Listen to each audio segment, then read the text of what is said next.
Peace, peace, peace to my beautiful Aboriginal people. Thank y'all for joining me for another Wayback Wednesday. And what I'm telling y'all, tonight we got a banger. Y'all, I have been doing my research, watching these movies, and oh my gosh, I'm so glad that I started this channel because when I tell you that the old movies, not just new movies, y'all, these old movies hold so much truth in them and information. You got to have common sense, though, and understanding, and of course, prior knowledge to understand. But that's why I'm doing this and I'm bringing this to y'all, and I'm watching these movies and I'm finding the information that we need. So that's why we're going to be watching Black Moon from 1934 tonight. Oh my gosh, it is such a great movie. And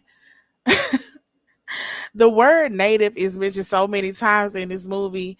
I want y'all to count for me the amount of times that you hear the word native. And when we finish the movie, I want y'all to put that in the chat. How many times do you hear the word native? T Hawk, peace family. Thank you so much for coming through. You always coming through for me, bro. I really appreciate that. So shout out to you, T Hawk. And anybody else that is joining, y'all don't forget to like, share, and subscribe this live video and this movie so it can reach so many other people and they can also see what people were talking about back in the day. It's not the same thing that they talking today, y'all. Um, what was going on back in 1934 in the society of the people, honey, it's not the same thing. Something happened, y'all. Something happened between back then and now, and we talking a whole nother story than what they were talking before. But without further ado, we're gonna go ahead and get into this movie, y'all. Black Moon, 1934.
She's at it again.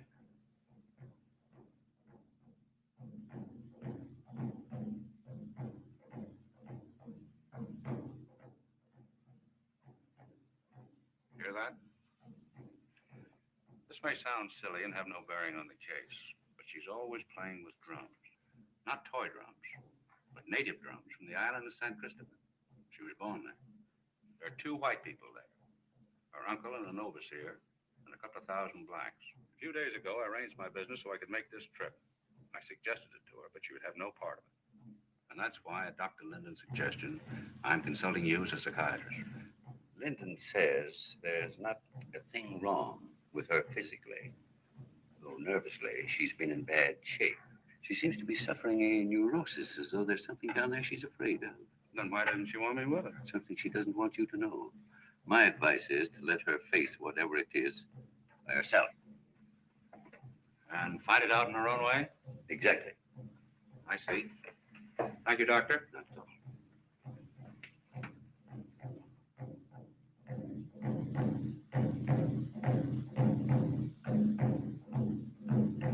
Mind if I interrupt? Oh, Stephen, I thought you left for your office. Come on, honey. You run along. I want to talk to your mother. You go downstairs and help Anna pack. What do you think of that? All right, that's a good girl. I thought I'd be a little late at the office this morning, since it's our last day together. Last day? Important deal has come up, and I can't sail with you in the morning. You don't know what this means to me. Ever since I left the island, I wanted to go back. Well, you go back and get it out of your system. When I come back, you won't know me. I'll be mild, placid, positively meek. Now, listen, don't change too much, because I love you the way you are. Oh, you darling. Excuse us, please. What is it, Anna? I want to pet Nancy's dolls. Don't forget Gus. Oh, darling, you can't take the whole family. There's not room enough. I promised Gus he could go. Well, that settles it. I'll take Gus down to Miss Hamilton and get a passport for, what is Gus, a him or a her? We haven't decided yet, have we, Mumsy? No, darling. Well, it doesn't make any difference. I'll fix it so it'll go as a stowaway. What do you think of that? Oh, thanks, Daddy. Is that all? Thanks, Daddy. You're welcome. Bye, darling. Bye, darling. Come on, Gus. Here we go. Daddy, what's a passport? Well, a passport's something that you have to have before you can go somewhere.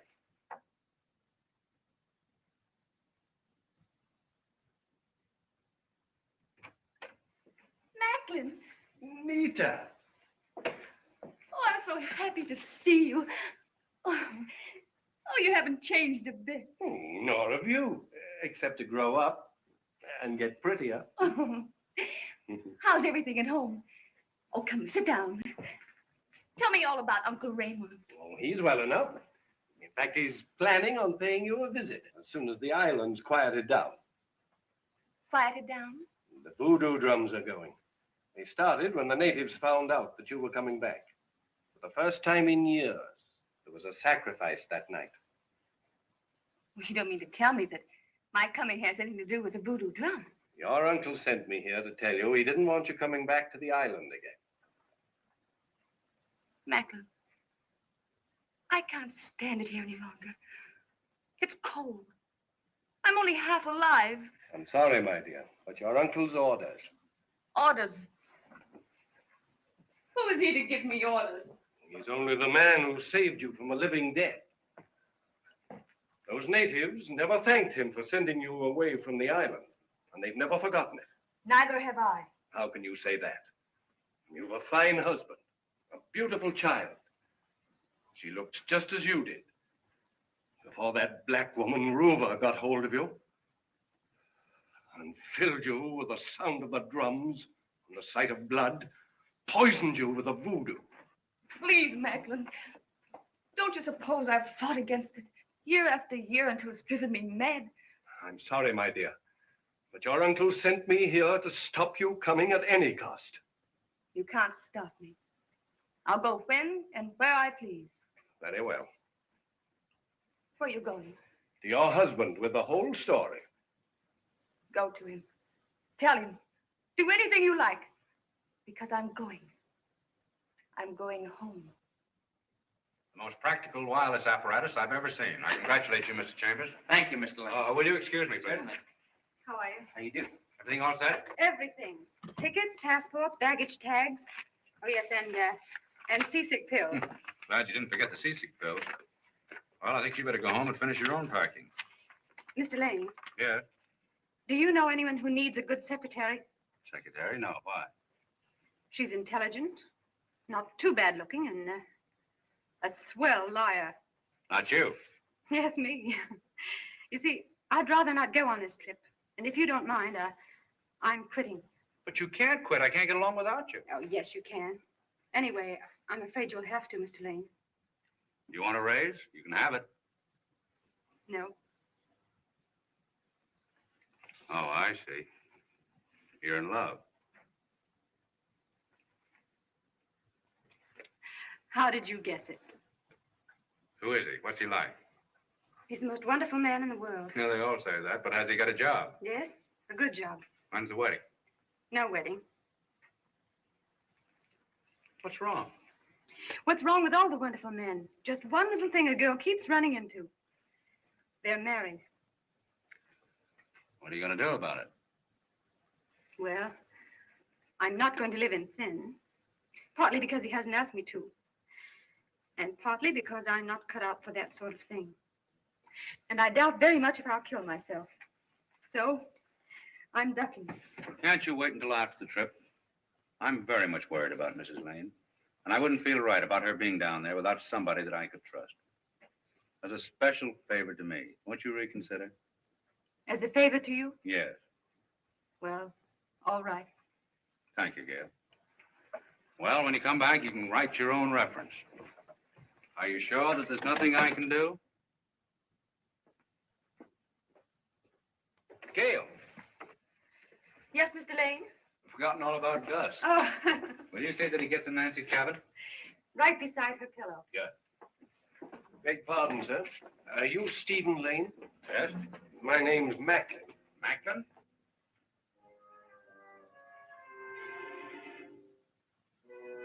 Why, of course, Mr. Macklin. Mrs. Lane has spoken of you often. What are you doing in New York? Dr. Perez sent me. He wanted me to tell you something. It's very important. Step in. Thank you.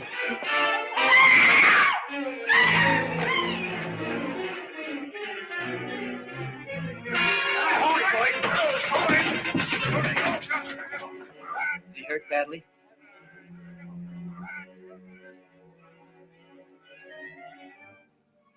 He's dead.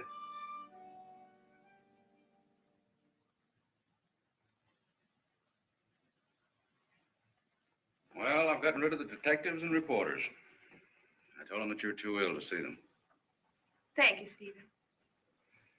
Do you think you'd better sail tomorrow after what's happened? I'm more certain than ever. Uncle Raymond's alone now. Maybe he needs me. Darling, I've canceled our engagement for dinner tonight. We'll have supper here, alone. Just the two of us. That suits me. Hello, Daddy. Hello, monkey. All ready for bed? Yes, Daddy. Good night, Mumsy. Good night, my precious. Darling, tuck her in bed, will you? You bet I will. Come on, let's go. I wish you were going on the ship with us tomorrow. That goes double. I don't know what I'm going to do without you. I don't know what I'm going to do without you either. Oh, you don't. You're going to be a good little girl. That's what you're going to do. And what else? Keep my nose clean. And? Keep my Spanish. Act that, girl. Come on. Hurry, Betty. Hurry up. Wait, stop. I What's the forgot matter? something. What'd you forget? Oh, I know. I know. No, Lamy? No, not that old one. Well, do you know a better one? Bless Daddy. Give him plenty to eat and not spinach. And bring us back home quick. Well, you can't get back too quick for me. Now, hurry up and get in that bed. Hurry up and get in there. Come on, get in there. Hey. You smell wonderful. Oh, I do I? Oh, the back and hair tonic. Good night, honey. Good night, Get in there. Daddy. Sleep tight. Get these clothes up, boy. Good night. Good night.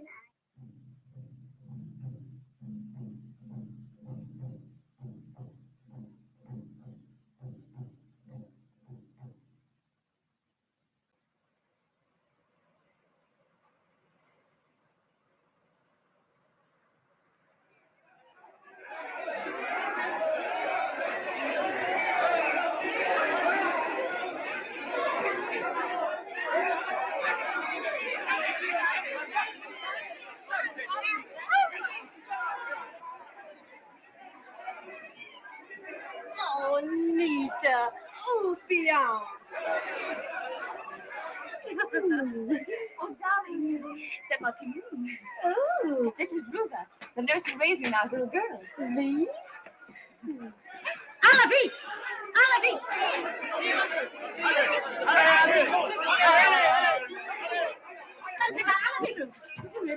Hey, well, get some Indian. That's all. Salve. Juanita, I'd like to see you in the library a moment. Oh, yes, sir. Eh, vous, Harvey, dites-leur de ne pas nous suivre dans l'Est dehors.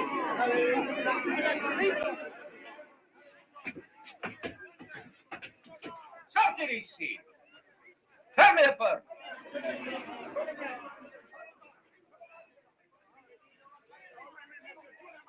And now, Juanita, will you explain what you're doing here? Why, Uncle, I've come to pay you a visit. Did Macklin give you a message from me before he was killed? Why, no. I specially ordered the papers from New York. This here says he was in your house 2 hours before he died. Why, You're lying, Juanita. yes, I'm lying. Why don't you realize what it means? Not only to you, but to your husband and to your child. But my husband urged me to come. But he doesn't know. Nonsense. The past is dead. The natives have forgotten long ago. The natives never forget. All right, I'm here. I'll go back again. Have you forgotten the 3 nights sacrificed during the full moon? No, I'm not interested. There'll be a full moon again in 3 weeks. The boat for Haiti will sail before. Promise me you'll sail on her. All right, Uncle. Don't be so upset. If it'll make you happier, I'll sail on her. That's the girl. Allez-vous-en là-bas, sale cochon. Allez-vous-en, je viendrai casser vos thés.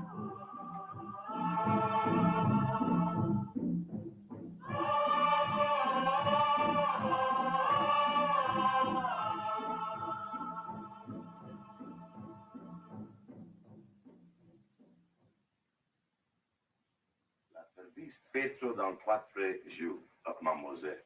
Où vivez? Le monde demande. Où est ton maman? Elle est. Oui, oui. Je suis préparée pour le voodoo. Merci, mademoiselle. Merci. Merci. Qu'est-ce que tu fais ici, toi, sale bête? Attends, attends! Allez-vous-en! Il faut pas parler de lui! Elle n'entre plus jamais dans cette maison. What do you mean by treating Carla that way? You refuse to leave as you promised. You know that no natives except the servants are allowed into the house. He's a holy man, a priest, their leader. He's above any servant. I've known him since I was a child. Then let him remain in the hills where he belongs. If I ever find him in this house here again, I'll have him whipped. Then maybe you will have trouble next week, during the full moon. Qu'est-ce que vous voulez dire à It's my ça? cloak, you! C'est mon affaire! There goes the schooner we were supposed to have sailed on. There's something going on under the surface. I don't like the looks of things around here, Anna. I don't like it at all. That Macklin murder is tied in with it somewhere. What does Mrs. Lane say about it? Or the doctor? Nothing. I wish Mr. Lane was here. He will be. I've just sent him a wireless asking him to come.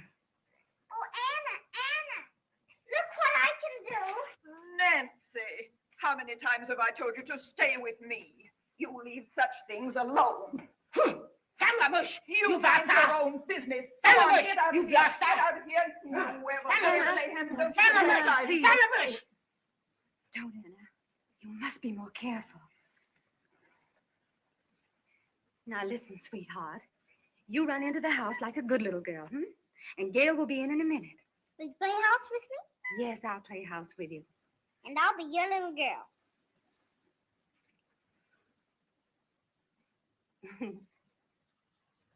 All right, run along now. The idea, giving her knives to play with. She might have cut her foot off. That old woman following her around like she was the child's nurse, not me. Yes, Anna. I know.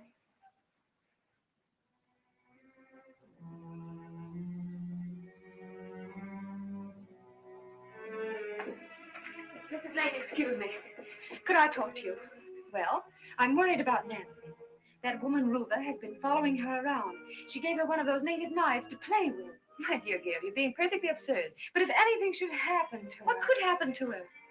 Well, nothing. That is, if we'd sailed on that schooner this morning. You can leave any time you want to. As a matter of fact, when the schooner returns, Mr. Lane will be on it. What? I've sent him a wireless urging him to come. how dare you without consulting me?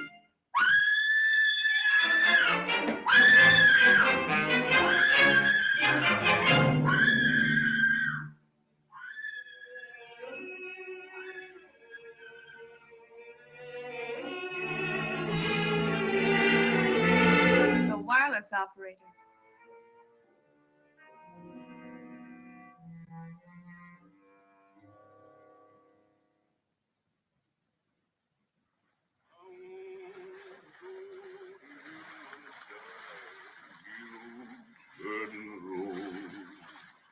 Brother, you ought to been there.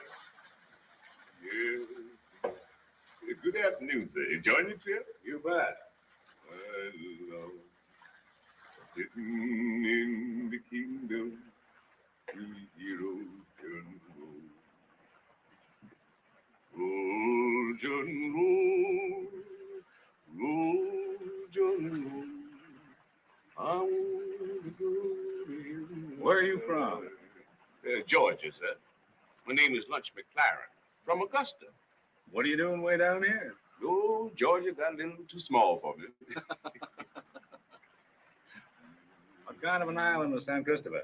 Oh, nice island. Got to learn to like it, though. Same thing all the time. Same thing gets kind of tiresome all the time. Still, I got a good job. I runs this boat. Good eating. Store-bought clothes once in a while. Got a nice little girl, too. Of course, she's a monk chaser. Monkey chaser. What's the monkey chaser? Well, just nickname to get the natives down there. You see, the natives like coconuts the same as the monkeys do. So they chase the monkeys and get the coconuts. That makes them monkey chasers. I love the girl, though. Dr. Perry's a nice man to work for. As long as don't bother, nothing don't bother you. So you mind taking this wheel, man? I got some business up here with these monkey chasers. Where are they? Mr. Quello, come back.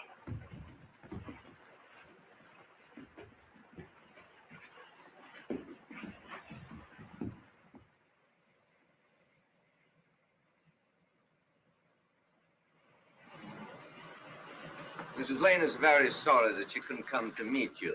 Anything wrong? No, nothing wrong. She'll be waiting for you at the house. Oh, fine. Here we are, gosh. Oui.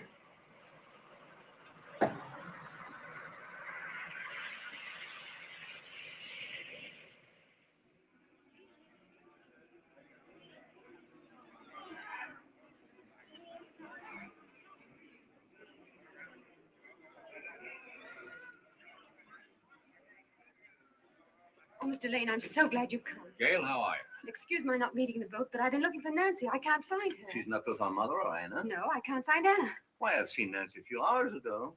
She must be around here someplace. Well, there she is now.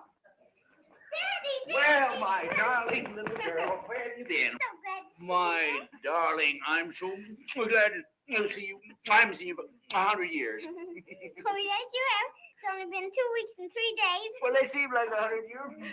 Tell me, how's Gus? Where is Gus? He's in the house. I'll go get him. All right, you get Gus. Hurry up. Mr. Lane, I must talk to you right away. Perhaps you'll permit me to talk to Mr. Lane first. Since you were so foolish as to endanger all our lives by sending that radiogram, I must insist, Mr. Lane. Here's Gus. Well, Gus hasn't changed a bit, has he? You'll excuse us, Gail? And please tell Anna not to let the child go out to the garden. Yes. This one, Mr. Lane, please. Play blue, flower on the Sankaman noodles. What did you mean that the radiogram endangered our lives? It had to be sent through my native operator. All the blacks on the island know that we're trying to send my niece back to the States. What difference could it make to the natives whether my wife goes or stays?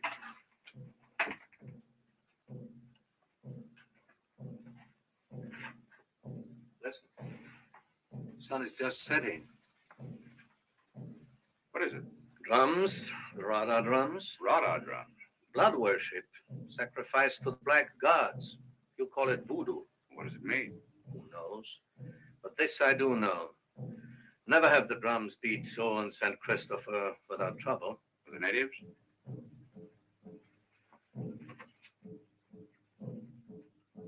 Nobody can listen.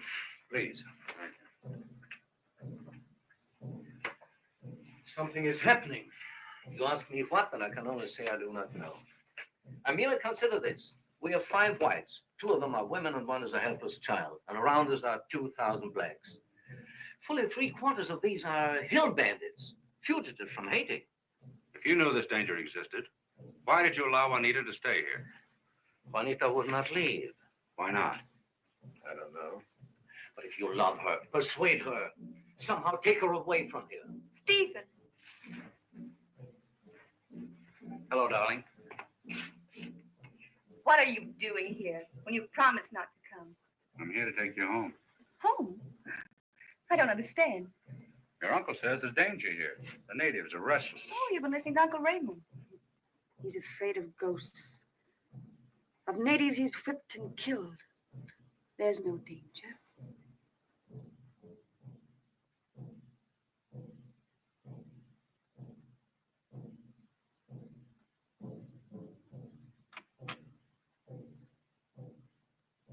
I know the natives. Nothing's going to happen. This place is part of me, Steve. Every path of the jungle, every shadow. There's music you've never heard.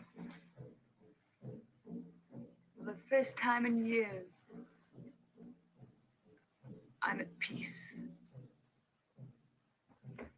Oh, pardon me. Where's Dr. Perez? Why, he went out that door just a moment ago. I've got to find him.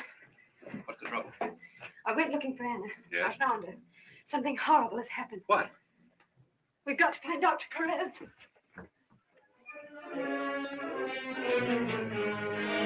Look! Hannah. How could it happen? She might have been out walking and fallen in, but What? a dozen whites have been found on the edge of this lava pit. They all had interfered in some way or other with the natives. Where's Anna, Mother? She's gone, darling. Ruth is your nurse now. Come on, get in bed. Let me hold But I want Anna. Come on, sweet.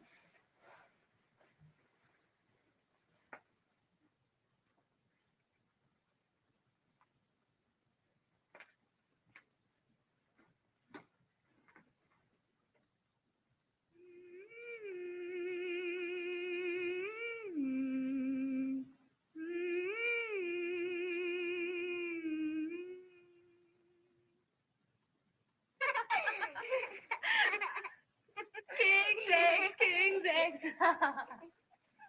Why can't you be my nurse? Until Anna comes back? Where'd she go? On a long trip. To New York? Longer than that, darling. I don't like her. Why can't you be my nurse? Well, I'd like to, sweetheart, but I'm afraid I might not be much good. You see, I'm just only a secretary. What's that? Oh, someone who takes care of things, writes letters, and answers the telephone. You're sort of a nurse. Well, yes, sort of. Is the schooner all set to leave? Hey, yes, sir. Of course, I ain't been on her this morning. But when I put her to bed last night, she was in perfect health. Mr. Lane and his family are sailing in an hour. All of them? Yes, we're all leaving. You go out and take Miss Hamilton's place until I want to see her. And keep your eye on the child. Yes, sir. Of course, I ain't been on nursemaid before. We'll make an exception this time. Oh, exception. Yes, exception. I'll tell my wife we're leaving. Good.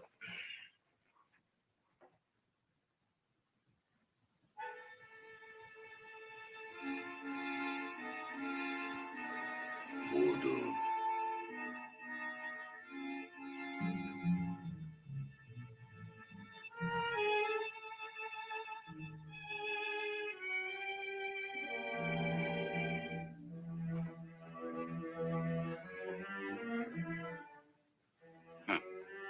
More black magic.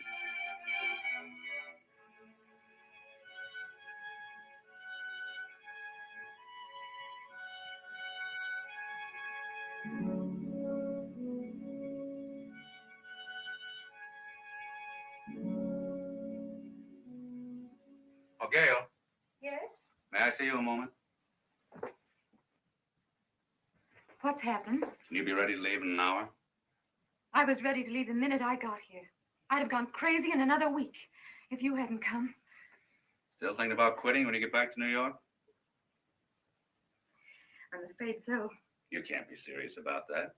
Why, who will balance Mrs. Lane's checkbook? Doesn't my broken heart mean anything to you? Those things always blow over. Yes, and checkbooks always get balanced. That's right. Oh, look! The schooner. Is there no other boat? No, that's the only one.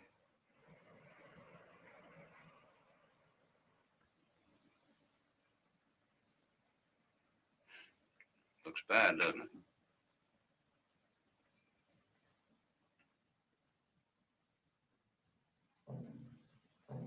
Grand Gaffe, le café pour les dames soit chaud. Excusez-moi, monsieur, la café reste là. Tais-toi et fais ce que je te dis, va. Alors, service, messieurs.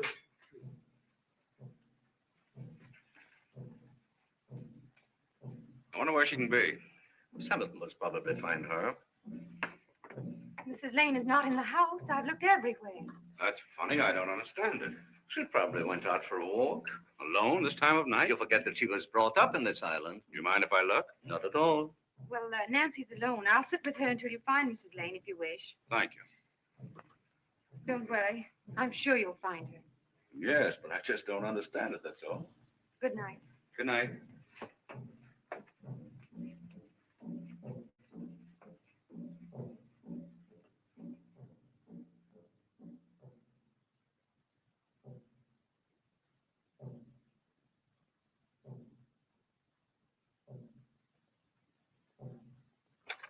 Wait a moment.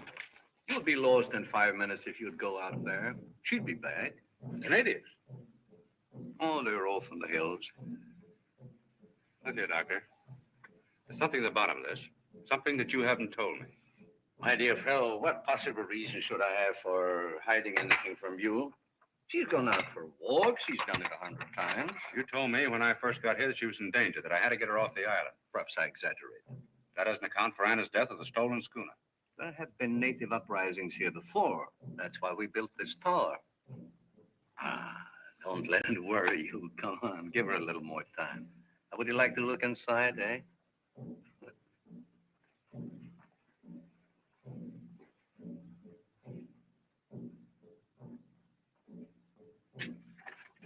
This is the only door on the island no native has ever passed.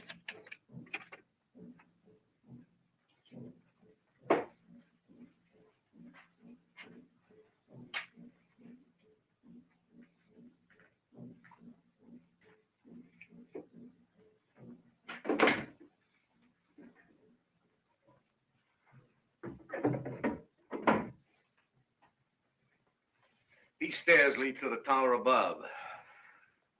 Come over here. I want to show you something.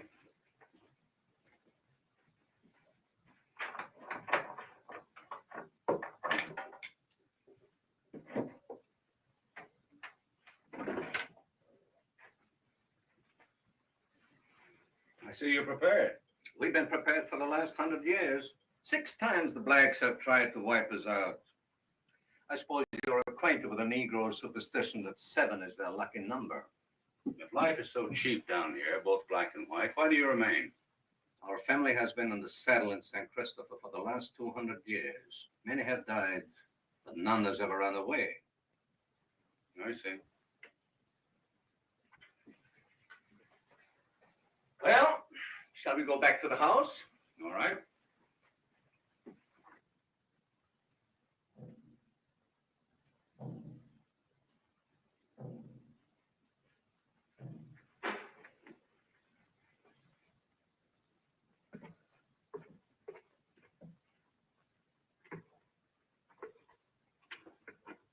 Close the door.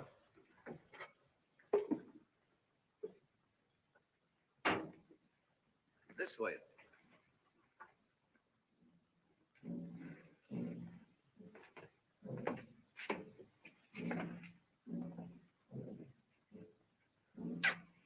Here we are, back in the library again. And now, if you don't mind, I think I'll go to bed. Make yourself comfortable. Good night. Good night.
Gail.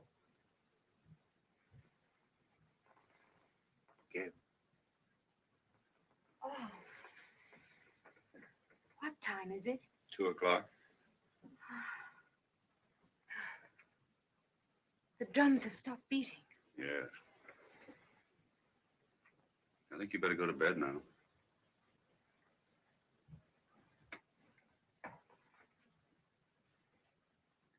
I'll sit up if you like. Thanks, it isn't necessary.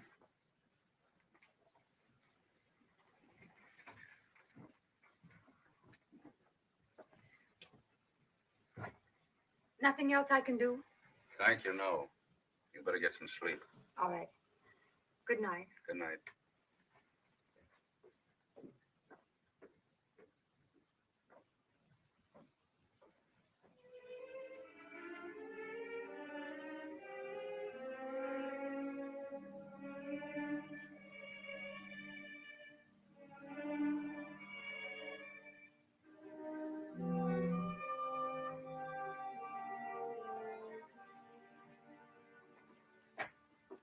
Where have you been? I've been walking. This late? I lost my way. What's wrong? I know that you're in trouble. I know that you're trying to fight something. But I can't help you because you're keeping me in the dark. I understand no matter what it is, but you must tell me. Please, Stephen. I'm tired. Let me go to bed. We'll talk it over in the morning. We'll talk it over now. Oh, please, Stephen.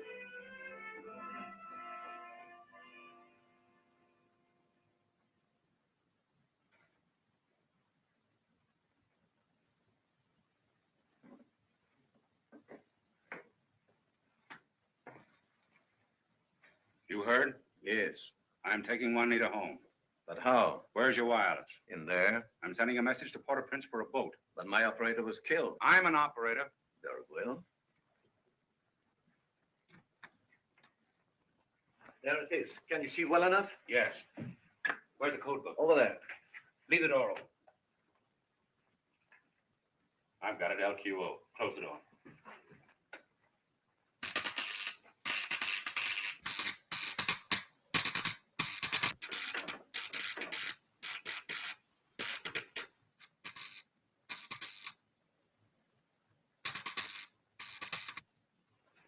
I got him. Good.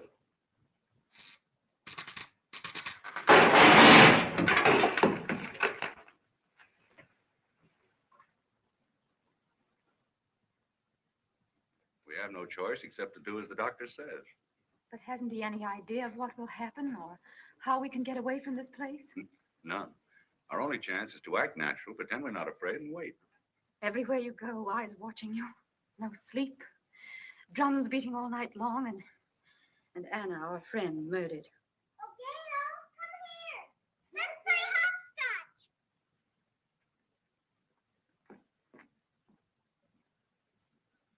All right. Go ahead.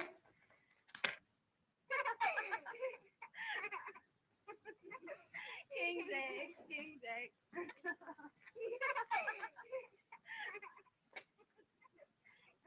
It's Lane, sir. What is it? Where are you, Lunch? Over here. What are you hiding for? Not so loud, Mr. Lane. What's the matter? There's trouble on my mind. What kind of trouble? Gal trouble. Oh. Well, don't laugh, Mr. Lane. My gal done got mixed up with that rider, sir. You mean the voodoo? Them voodoo priests are going to kill her. Kill her? Why? One of them things. Same thing that's keeping you on this island, sir. What's that? Voodoo. You meet me here at 11 o'clock tonight. See for yourself. All right.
Esme.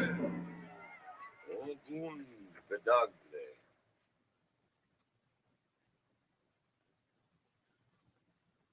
How's it coming, Mr. Lane? Now you're going to see something.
Here she comes now, Mr. Lane.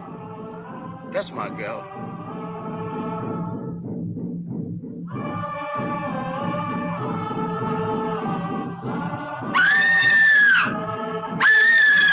That's her mother.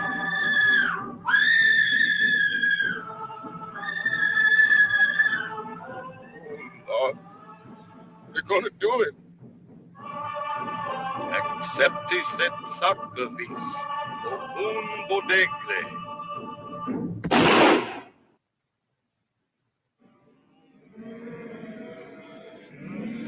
Come on.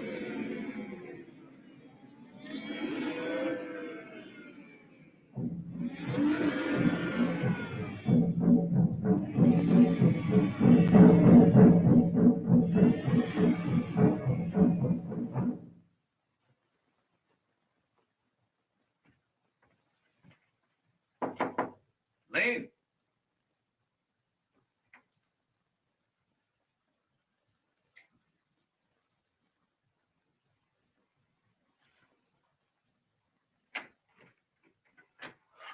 What is it? Has anything happened? No, I was looking for Mr. Lane. Isn't he in his room? No, I thought I heard a shot. I haven't heard a thing. Must be mistaken. Better go to bed and get some sleep. Good night. Good night.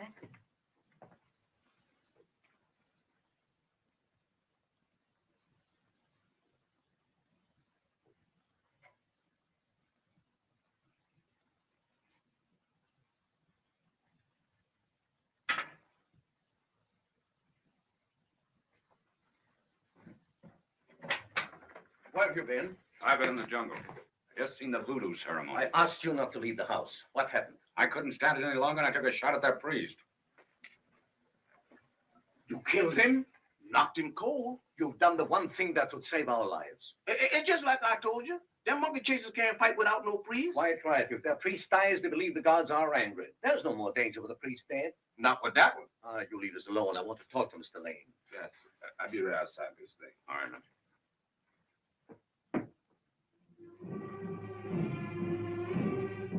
You knew this all the time. Yes. I may as well tell you all of it now. Juanita's mother and father were killed by natives when she was 2 years old. They were trying to escape the natives in the last uprising. I saved Juanita's life and mine by killing the high priest from the window of the tower, and that ended the uprising. For years, the natives feared me and were at peace. Those years, I grew careless. I trusted Juanita to a native nurse, Ruva. She taught her the rada of the blacks. At night, when I thought she was asleep, she was taken with native children to watch the sacrifice. She tasted blood. For years, it went on like this. She was 15 before I found it out. I immediately took her to Haiti and sent her to school in the States.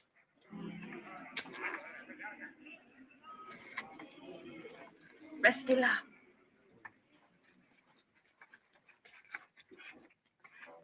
And so, at the end of 6 years' school and traveling, She seemed cured. Particularly when she married and had a child, I was certain that a complete physical and psychological change had taken place. Apparently, I was wrong. Why didn't you tell me all of this when I first arrived? Why wait until now? I tried to warn you. With what? With a lot of stupid evasion. I might have been able to do something. Get her off the island by force if necessary. What good is you're telling me now? I had hoped it wouldn't be necessary. Do you realize what I saw tonight? Did you have to subject me to that? Do you realize that I saw my wife? Good evening, Stephen.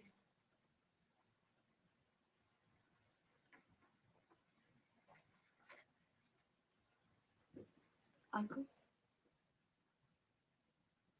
Did you hear what happened? Yes. The high priest was killed, wasn't he? Yes. Killed. It's very foolish of you, Uncle. I thought you knew how dangerous it is to tamper with the natives. Yes, I know. I was worried. One of my guns was stolen. I just had the boy lunch in here a few moments ago. It wasn't lunch. Took a crack shot to hit him from that distance. Why are you staring at me, Stephen? You look as though you'd seen a ghost. We ought to have some sleep now, all of us. In the morning, we'll find out who did it, and then... Yes, in the morning. Good night, Uncle. Good night.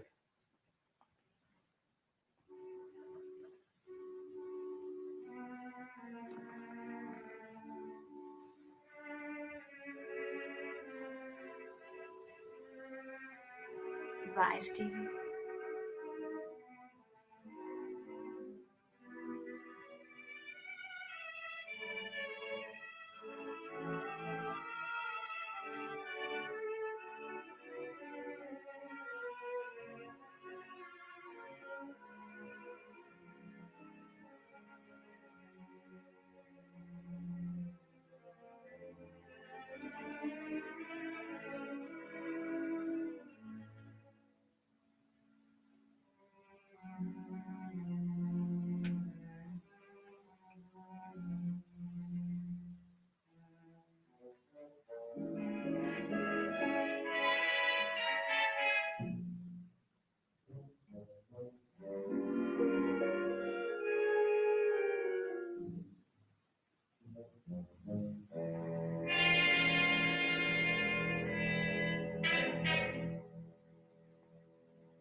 Oh, Daddy! Daddy!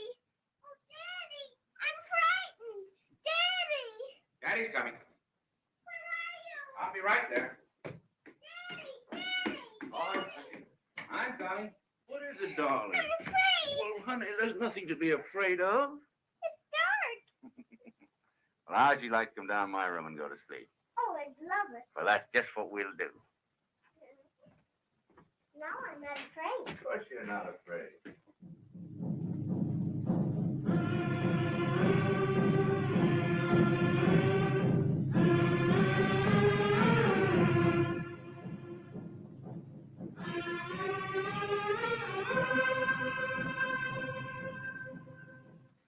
Daddy had the pillow, sweetheart.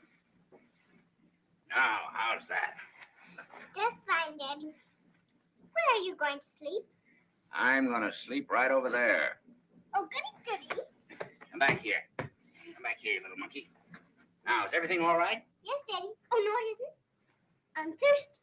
We'll take care of that right away. Where's Mumsy, Daddy? Here's your water, sweetheart.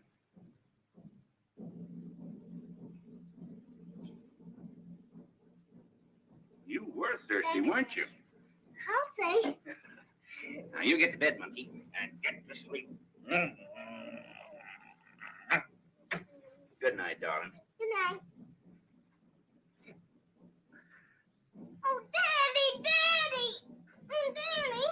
minute, sweetheart. Darling, all you've had is a glass of water.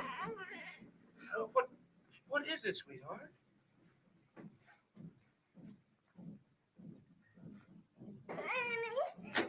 Dr. Perez. Dr. Perez. Perez, look here. I gave a child a glass of water, now she's in agony. Where'd you get it? Right there.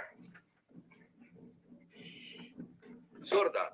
Poison? No, it's a drug the natives give the victim before the voodoo sacrifice. Bring it to my study. Come on, darling. Sweetheart. Come here to Daddy. Daddy got you. Daddy got you. Oh, that's all right. You'll be all right, darling. Just a minute now. Get me a glass. It's over there on the desk. Will this do? Is this all right? No, you must take this, my girl. Come on, open your mouth. You must take it one. Yeah, come on. We'll do you good now. Come, drink this. That's it. Will she be all right, Doctor? Yes. This was meant for you. And for me. Yes.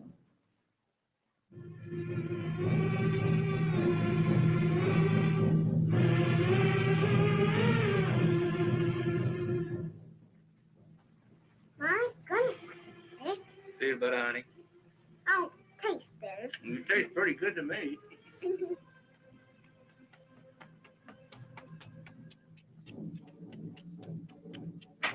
They're coming. You better get going. What's wrong? They killed my gal right after we left. I just talked to her mother. And that priest ain't dead. What? The priest's not dead? The tunnel. Gail, take the baby. Yes.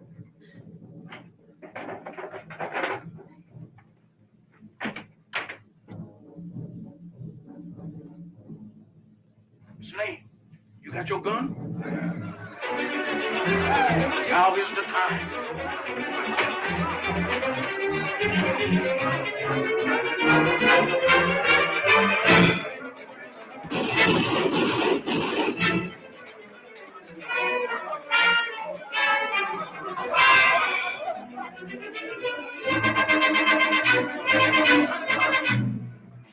You all right?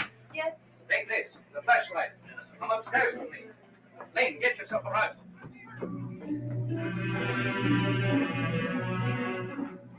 Put the flashlight out and take that window. Where's Mrs. Lane? She's out there with the natives. You and Nancy better stay down here. It's safe. Daddy! Do as Daddy says, sweetheart.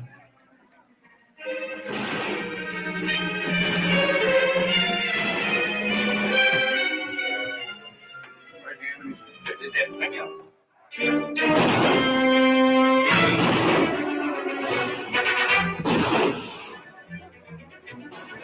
Next time that one moves that week.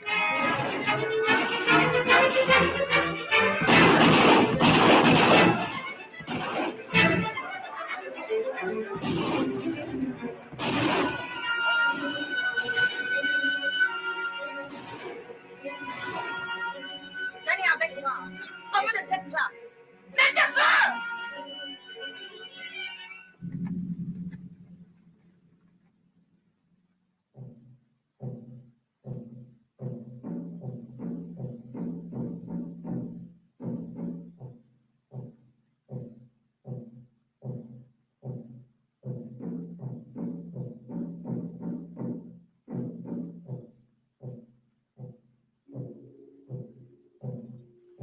Mr. Lane! Mr. Lane!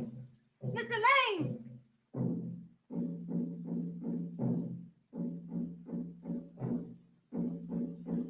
What is it?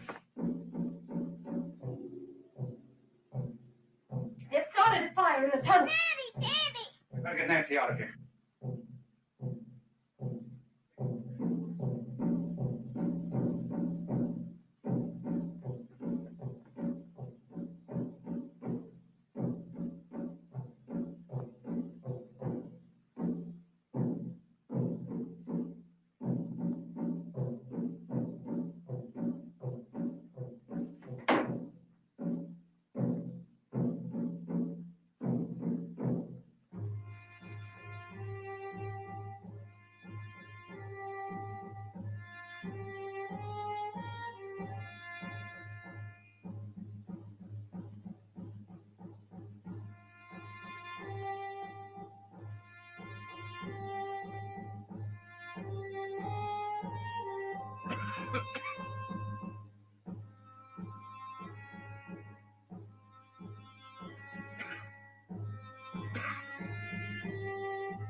I know it hurts, sweetheart.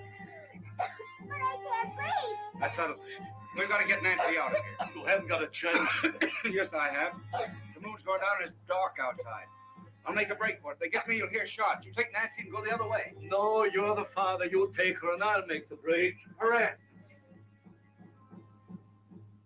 He's right.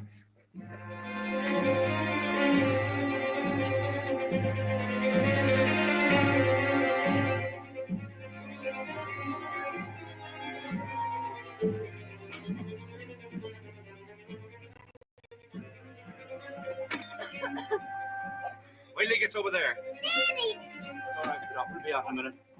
We'll be out in just a second. Get him!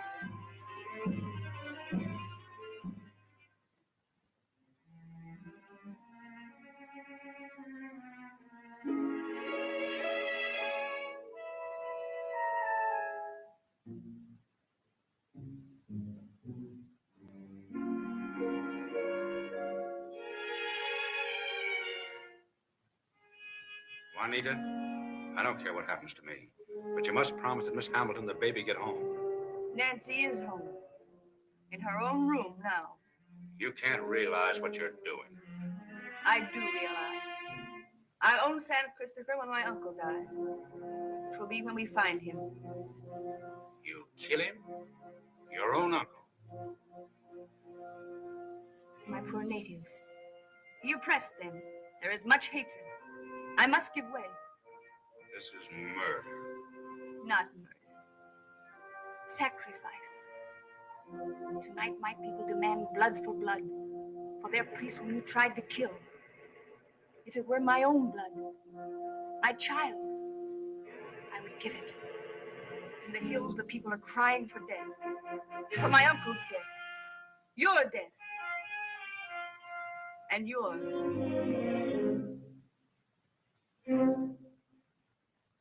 A portly blanc, a haute chambre.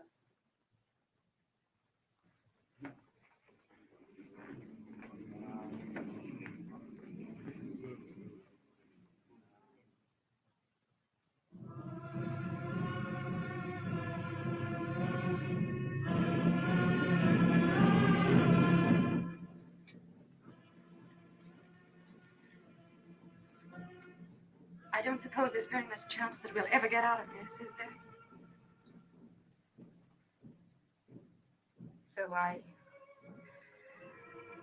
might as well tell you why I wanted to quit in New York.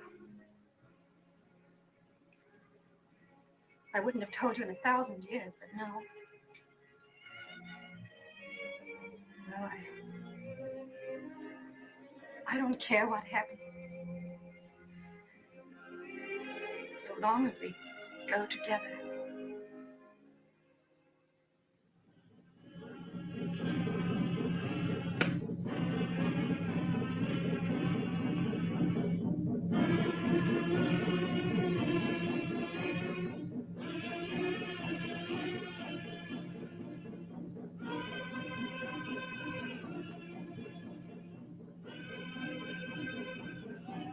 Doctors found the boat. I won't leave without Nancy. If you go back, they'll kill you. I'd rather die than leave the child. The only way to save the child is to come back when they're up in the hills. They'll leave Nancy behind. I think he's right. It seems like the only thing to do. Come on.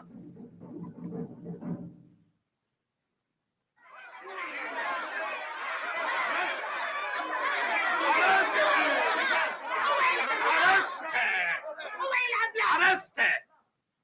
Où est le blanc? Je ne sais pas. Nous demandons l'enfant par le sacrifice. No, no. Pas mon enfant. No, no. Not my baby.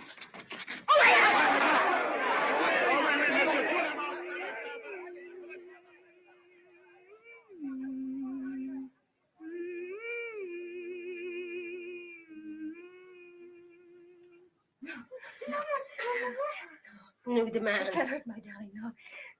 Nous demand.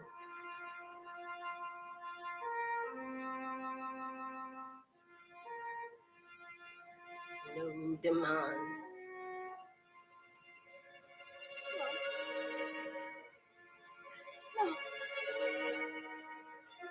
No! Nous demand.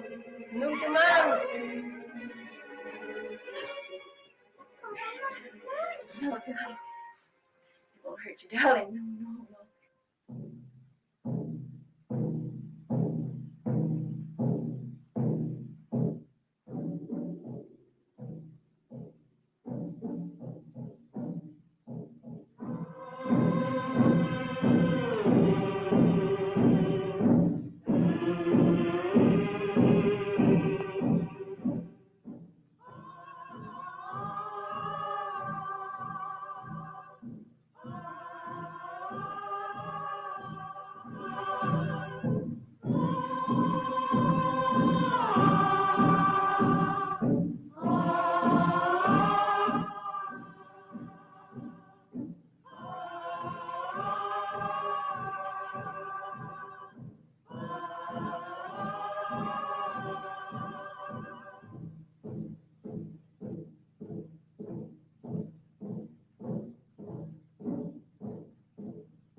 Listen.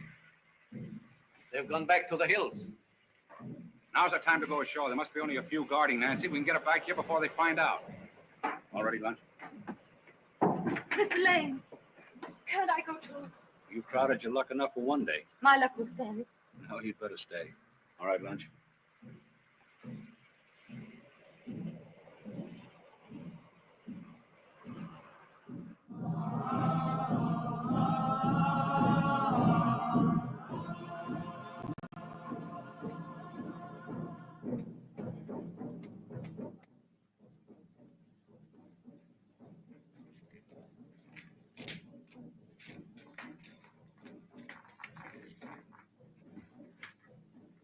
That's funny, no lights. That ain't funny to me. Gotta be careful about them monkey chasers. They know how to make themselves indivisible. Wait here.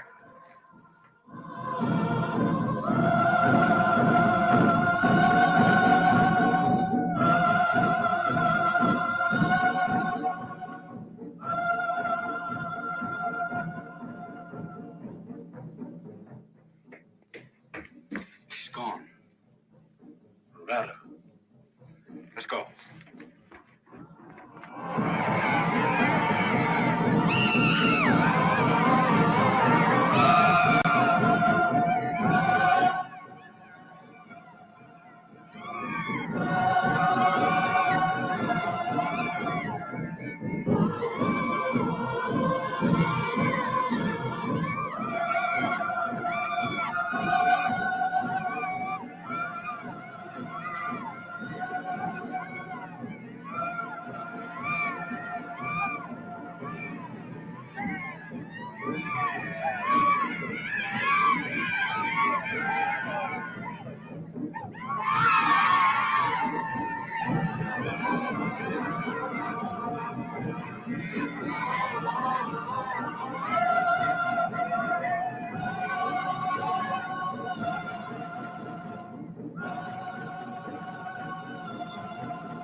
All right, y'all. So that was Black Moon.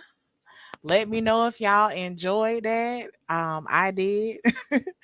And y'all put down in the comments if you kept up with it. How many times you heard the word native? Okay.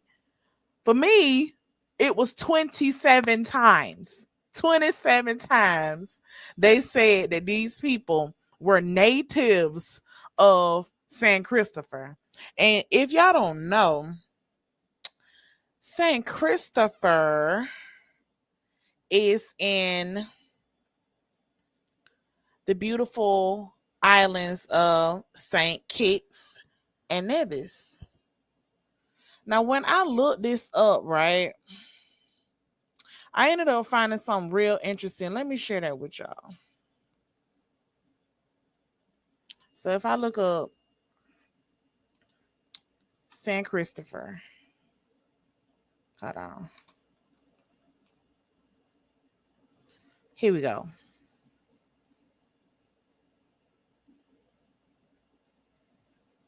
Y'all see that? Hold on. Open it up in the maps. This island that's in the Caribbean got some real interesting going on. Y'all see that right there? Y'all see that word right there that say Indian Castle Estate? Let me tell y'all, when you go down the rabbit hole, at least with me, you're going to find some shit. So, this is the same place that this movie is supposed to be set on, right?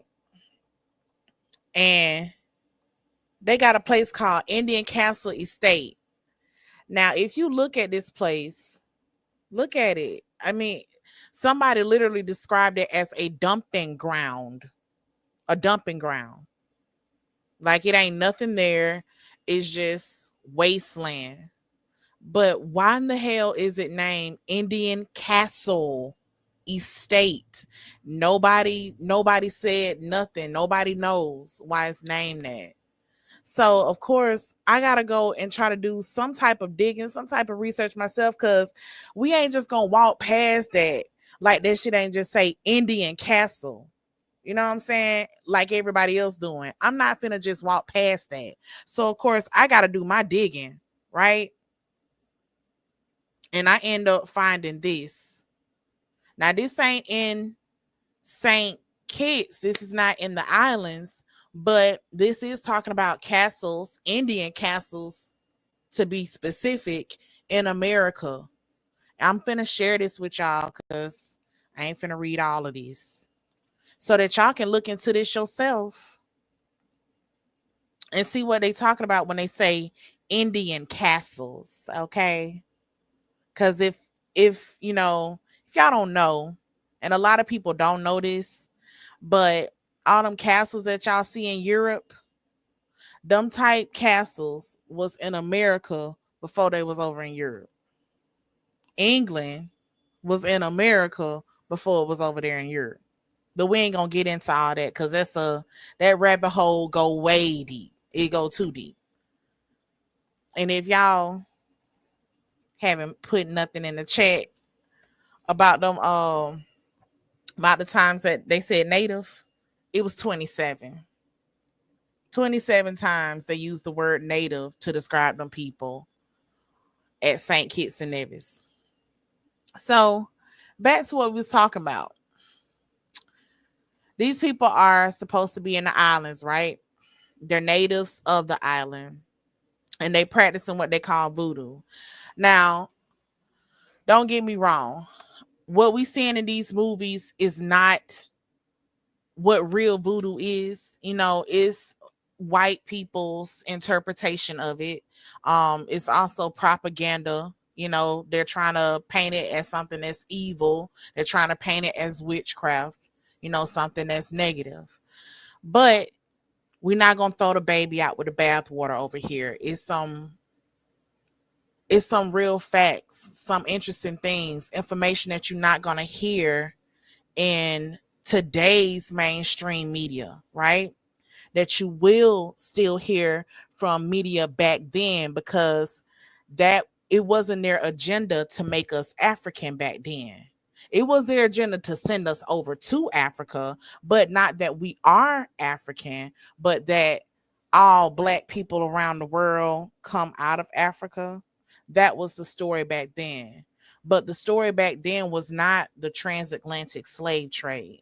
That story didn't come until later in the 20th century. So that's why we watching these movies from the early 20th centuries before that narrative began. That's why we doing this, in case y'all wondering. So I want to get more into, some of the things that we see in this movie and how they actually translate to something that's indigenous and not African.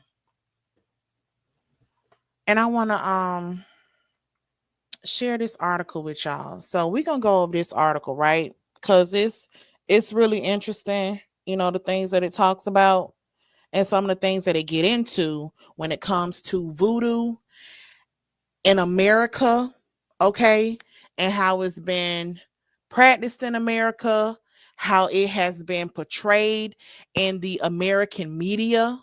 All right. And we gonna read this article, right? It's real colorful. It should, be real interesting. So, Haitian voodoo revealed. When it comes to Haitian voodoo, what is fact, what is fiction, test your knowledge of the world's most maligned spiritual tradition. So, of course, this article is going to go with the mainstream ideas and the mainstream narrative that voodoo is from Africa. Okay. So we're going to definitely hear that when we are reading this, but I will try to provide my rebuttals, my information as to why they might be wrong about that as we go along. So they say voodoo originated in the African kingdoms of Fawn and Congo as many as 6,000 years ago. In modern Haiti, this spiritual practice is a creolized version that incorporates Amerindian Taino and Arawak deities, medieval Catholic influences, and even Masonic rituals. Now, this is basically their way of saying that this spiritual practice is similar to things that they find in indigenous practices. It's similar to things that they find in Masonic rituals. But that doesn't mean that the Masons were the ones who gave these people this information. How y'all don't know that the Masons got it from them?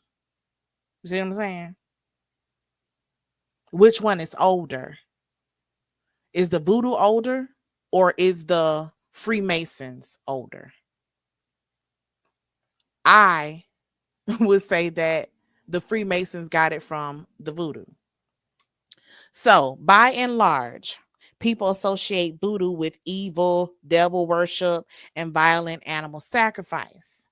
But many of its rituals, even those that include the sacrifice of live animals, focus on restoring peace and balance in families, communities, and beyond the human realm and the realms of the Loa, the spirits.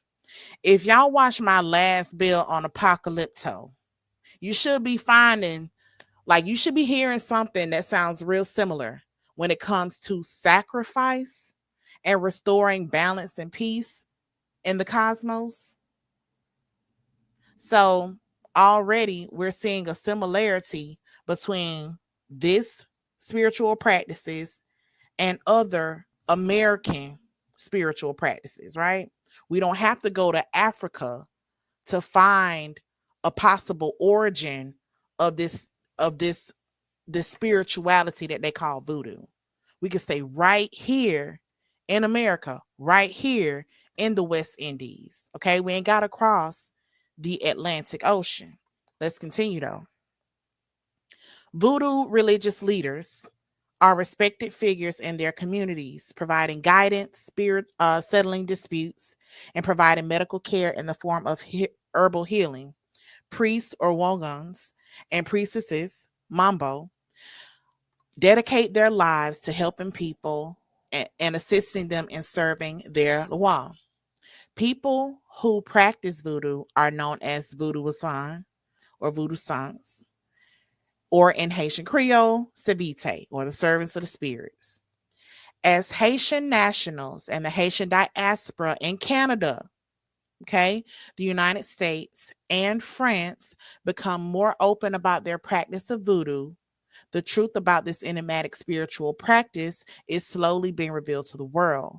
This is a story of how a spiritual tradition designed to heal and maintain balance was caught up in a case of mistaken identity from which it is still recovering today. It's crazy how voodoo is going through the same thing that people who are called African American going through. And that's a case of identity theft or mistaken identity or us being painted as something that we are not. It's real interesting. So we stand on this vein of voodoo.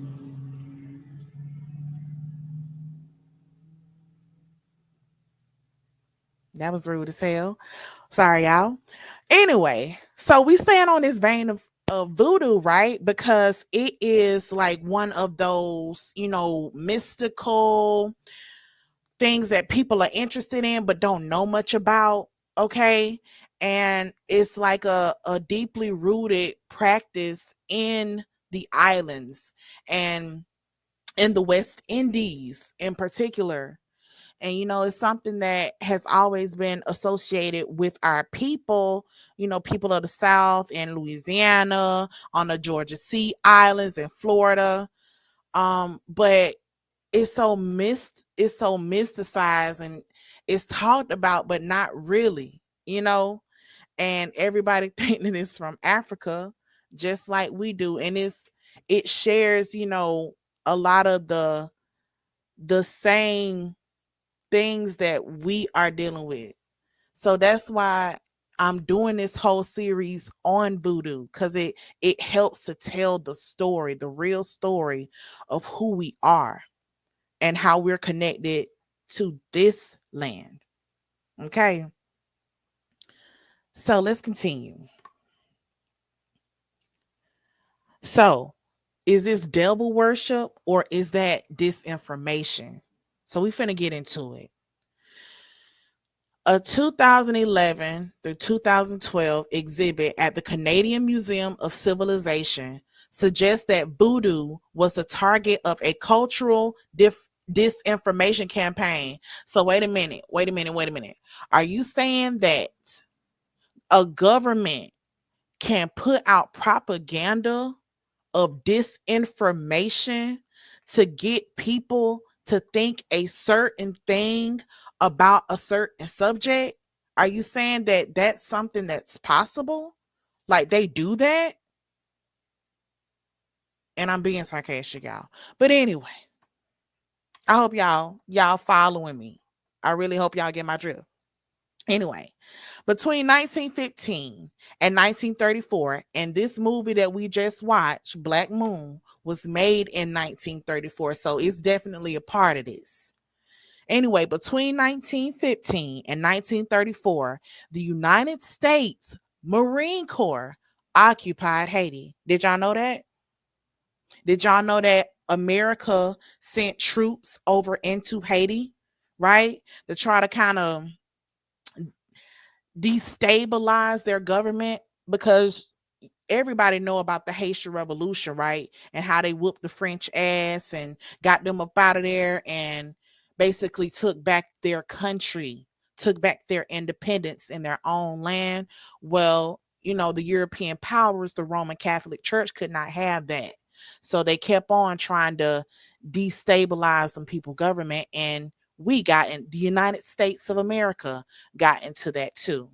So during this occupation, Haiti became the backdrop for books and movies like the one that we just watched, depicting voodoo as cruel, sinister, and bloody.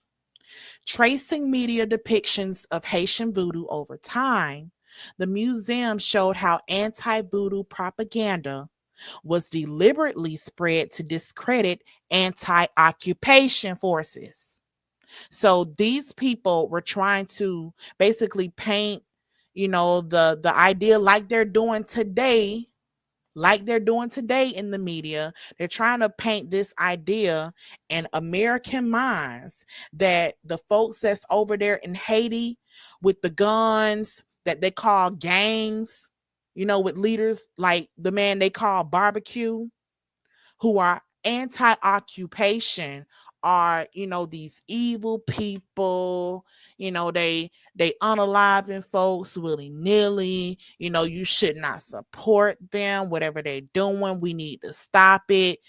That's what they were doing back then. So do y'all think that maybe they could be doing the same thing today? I do. So movies like White Zombie, released in 1932, portrayed voodoo priests and others who resisted foreign occupation as bloodthirsty, deceptive, and downright evil. What has changed? Y'all let me know in the comments if anything has changed. So let's test our knowledge of voodoo, even though they don't know much about the shit either. All right, now that we've set the record straight, it's time to test your knowledge of this mysterious religion. And if y'all look at this picture here, do y'all see the snake going up the cross? Y'all see that? The snake going up the cross there. Do that remind y'all of anything? That remind me of something. It's a man in the Bible, right? That led his people out of Egypt, some thousands of years ago or whatever. And they was in the desert, for 40 years. And he had this staff, right?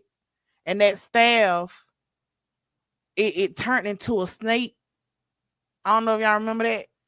But anyway, that's what that remind me of. All right, so number one, true or false. There are separate branches of voodoo. And that's true. So let's get into this because this is gonna get real interesting. So voodoo noir are divided into several branches of nations.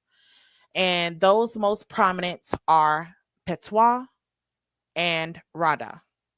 Okay. Since there are more than two branches of Wa, it's difficult to define Patois and Rada purely in opposition to each other, but they are certainly starkly different. In the movie that we just watched, they mentioned Rada when they were talking about, the folks, getting into their voodoo ceremonies and their rituals, and like, oh, they starting up that Rada again. But anyway, so they say some anthropologists have described Rada as benevolent and the Patois as malevolent, or the Rada as representing insider forces while the Patois represent outsider forces. And what stood out to me about that sentence is that word anthropologist. So y'all tell me, but is it strange that all this information that we get from all this information about us being African, even voodoo and what it is, why is it coming from a anthropologist, a a clear person, a scientist who is not of that ethnicity, is not a practitioner in that practice, but yet and still they're the oracle, yet and still they are the source of information for this subject, this topic. Why is it anthropologists that need to tell us that we're African? And why do we believe them? when our grandmama or our mother says that, no, we Indian. No, we from America. But here come the anthropologists. Now, we just talked about these folks having propaganda agendas. We just talked about these people brainwashing the public and trying to get the public to think a certain thing about a thing. Yet, we believe the government's anthropologists. So, we got this source who's taking their information not from a Wongan, not from a Mumbo, not from anybody that practiced voodoo, but from a anthropologist, particularly Karen McCarthy Brown. Now, she apparently got her information. She apparently got her information from a voodoo priestess named Mama Lola. Okay. Now, yes, we can, take secondhand information as as I don't know, a source of facts, but why is we taking that from this lady, right? When we got all these other folks that we can go and talk to and have them, or they can provide information from their own experience. So that was just strange. That we're one taking information from anthropologists, although it's not strange because that's what we've been doing. That's the whole reason why we saying that we African, because we took that from an anthropologist called Melville Herskowitz. Y'all look him up. So anyway, the Radawa, according to anthropologist Karen McCarthy Brown, are generally gentle, kind, and mostly concerned with supporting the well-being of their adherents. Petwalawa, on the other hand, are hot-tempered, even explosive. The rituals that call Petwalawa involve intense drumming, whip cracks, gasoline, and even ignited gunpowder. Some anthropologists believe the Petwalawa are indigenous to Haiti, not imported from Africa. Some anthropologists, again, anthropologists are telling the story of somebody else's history. That's what we got to stop. We need to normalize having people tell their own history, okay? We need to normalize having people being anthropologists of their own culture instead of having these people from a whole nother culture, and then the dominant culture at that, the culture that's literally in process of overtaking you and your land. We need to totally ban that type of shit, because how are we going to have the people who came over here stealing identity and land tell us who we are, tell us about our own culture? That shit should be weird as hell to everybody. So we gonna normalize not doing that. We gonna normalize telling our own story, at least around here. So anyway, they say some anthropologists believe that the Patois are indigenous while the Rada are African. Anyway, it generated either as creolizations of native Taino or Arawak. Who are these native Taino and Arawak deities? Who are they? If that's what's up, who they is, then name them. Name them.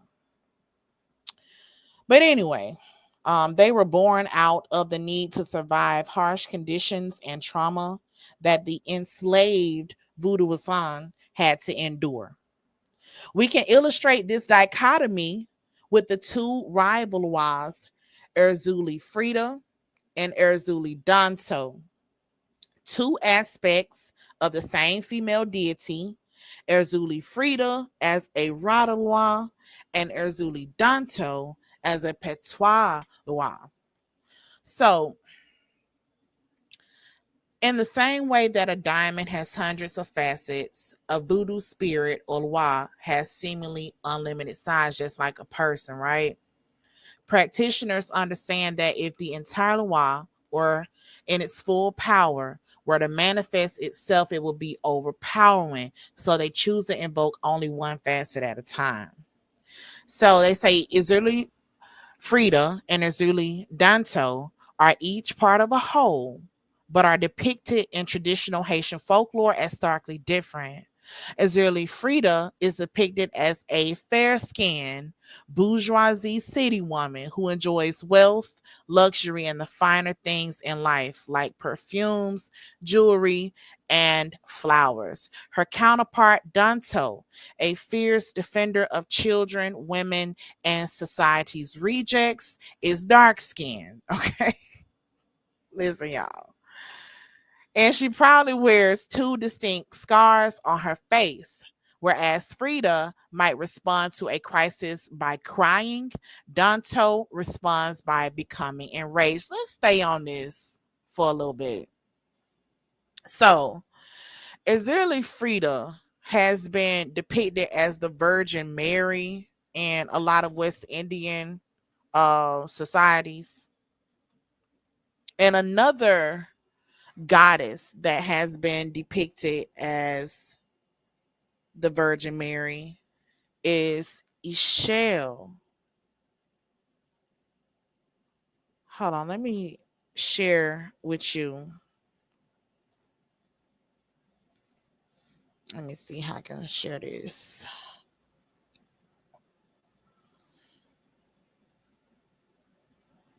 It's real interesting that we can like it's clear that this is happening, but everybody is acting like they don't see this.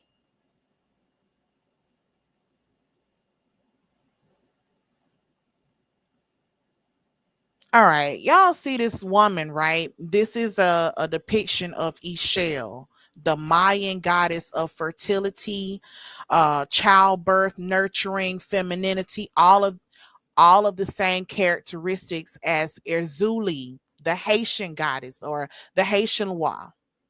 Okay, y'all see how she got a child right here, right? She got a child sitting on her lap. Now,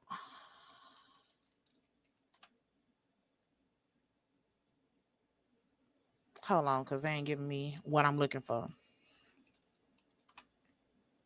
Okay, here we go. Here we go. Here we go. Okay. Seeing that reminds me exactly of this.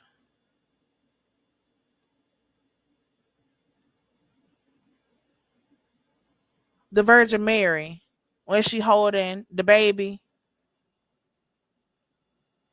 Now they'll tell you that Erzuli Frida and okay, the Haitians will tell you that Erzuli Frida or Erzuli Danto is represented by the Virgin Mary. They'll use the Virgin to represent her.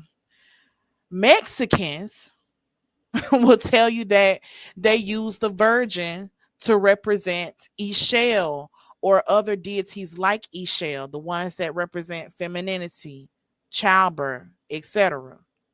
So it's literally the same thing, right?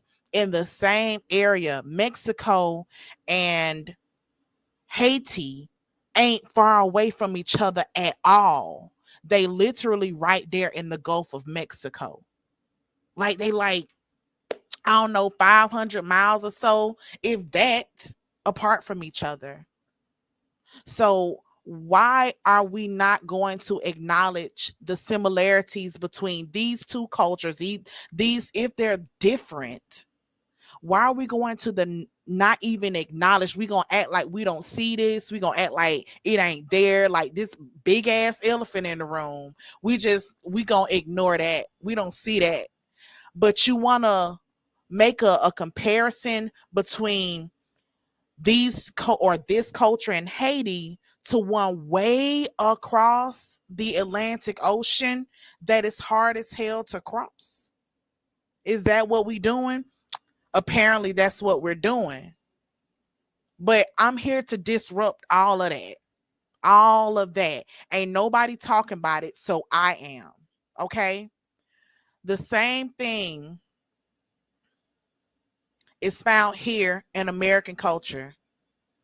I can even go further with this depiction of Ishel that's representative of Yamaya or Yamoya, uh, Orisha, that they say is African. Yet Yamaya or Yamoya literally got the name Maya in her name. Also, her name means the island of water. Can somebody tell me?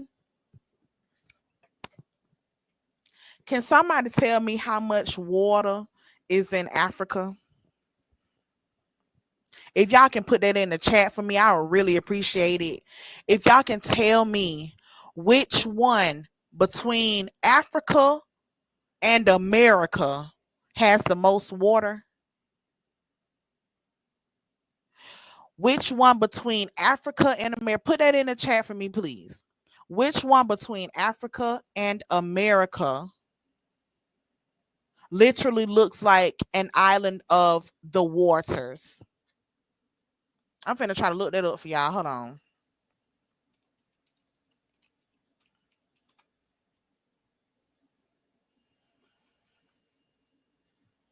And it's funny as hell because when when I went to search for that, we pulling up American Islands, baby. Ah, we pulling up things, and this in Australia. That's Greece. St. Andreas. That's America. So if we looked into Africa, right?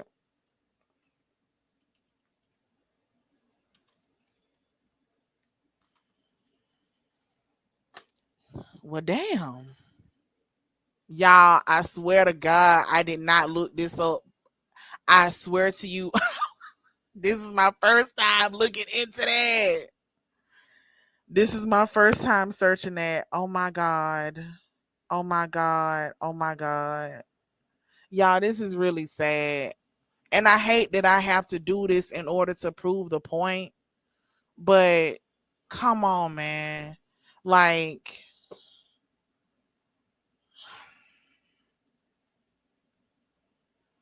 and here's some water, you know. They do have some water. They do have some water. But this damn bottled water. Hold on.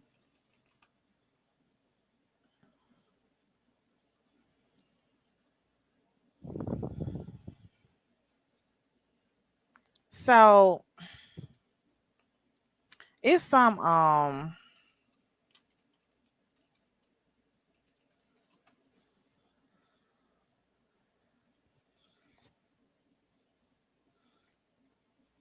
it's a source that I'm looking for that literally compares how much water is in each continent. Hold on. Let me see. Give me 1 second, y'all. Um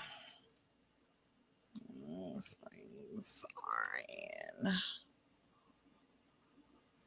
America. They looking at hot springs. No, I'm talking about uh if I was just search rivers. Let me just search rivers.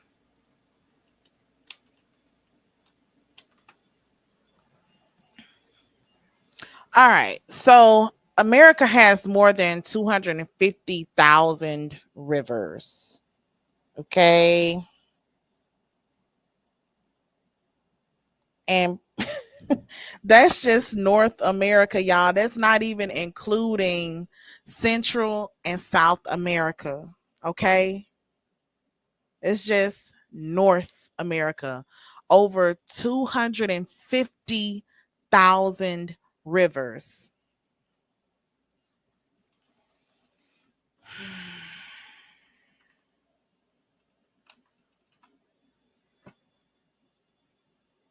But when we look over at Africa, it's just not it's not cutting it. It's not cutting it. Largest river in the world. It is not the Nile. Hold on. Longest river. That's what I should have looked up.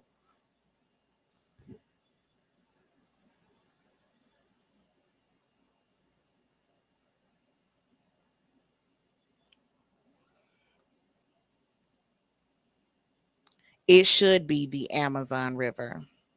The Amazon River is the longest river in the world, not the Nile. It literally is in the form of a snake. But the land of the waters is America, is not Africa. Africa is struggling when it comes to water, okay? Which is why they need help with irrigation. They need help with building wells. Um, Literally, they need somebody to help them to build a river, like literally dig out a river, like it has been done in America. They need somebody to do that in Africa. So, back to this source about voodoo. Okay. We were talking about Ezerli Frida, Ezerli Danto, and how Ezerli is a representative of the Virgin Mary. Also, Ishel is a representative of the Virgin Mary. This Haitian goddess and this Mayan goddess are literally the same character, just different names because they're in different locations and at different times. Names change because of time and location, but it's the same person. It's the same goddess, the same character. So, the Veve voodoo symbol for each version of Izuli contains a heart, but each is distinct. Izuli Danto's cosmogram features a sword through a heart, indicating her power to enact vengeance, protect children, and fulfill the fiery side of love on behalf of the Loa. And again, if you watched my last video on Apocalypto, I went in about Ishel being a protector, right, of children, but how she can also turn up on your ass and turn into a volcano or a hurricane real quick, depending on, you know what I'm saying, what you doing and what you trying to bring out in her, like any other woman, right? So whether you attend a ceremony held for Izuli Frida or Izuli Danto is as different as going to a gentle Quaker gathering for collective conscious unity or a Pentecostal prayer meeting calling on the Holy Spirit for vigorous fiery healing. Now, if y'all remember in the movie Black Moon that we was just watching, during the voodoo ceremonies, you know would hear the women hollering, ah, and they would be throwing up their hands, you know. Did that not remind y'all of a Sunday morning worship service? Did that not remind y'all of somebody catching the Holy Spirit or the Holy Ghost? Like voodoo, our indigenous spiritual practices, they ain't really went nowhere. We just kind of had to hide them and mask them under the dominant religion of Christianity. But they still exist. Like we still do the same thing. We still do the root work and the healing and, you know, the prophesying and interpreting dreams and all of that. None of that has really left our culture. We just kind of had to hide it and not talk about it, just like we had to hide and not talk about our indigenous identity. Same thing. Again, that's why I'm doing this whole voodoo series. So, number two, true or false? Voodoo is all sinister sorcery and black magic, and that's false. There are two satellites of voodoo, one might call secret societies.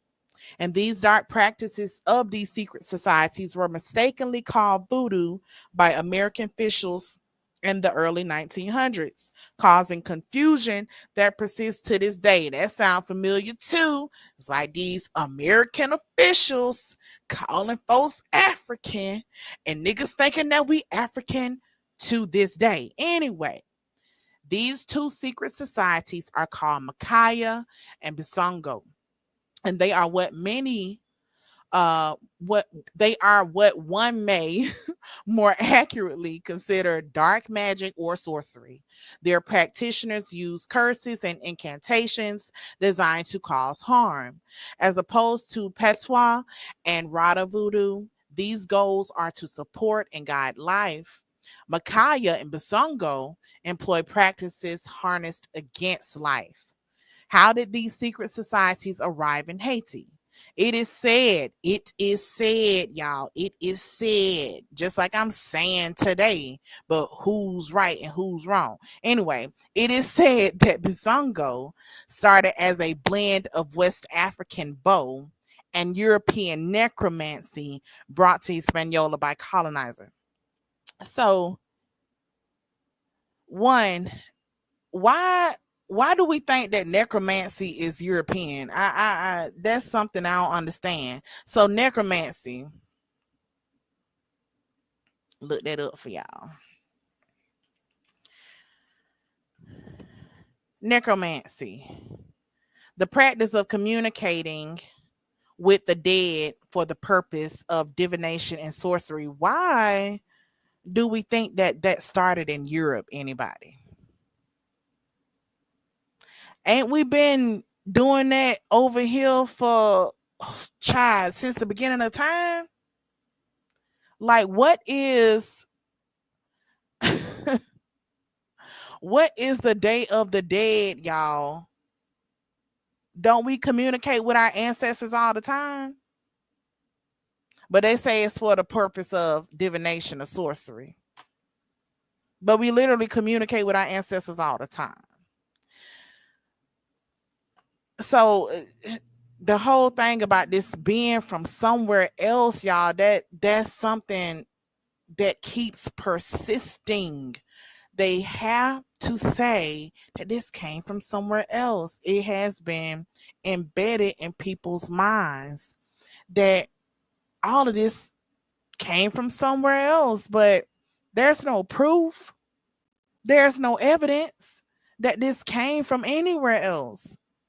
And there's proof and evidence that there were cultures in America doing all of this before anybody was supposed to have been taken from Africa on so-called slave ships that we still don't have no record of.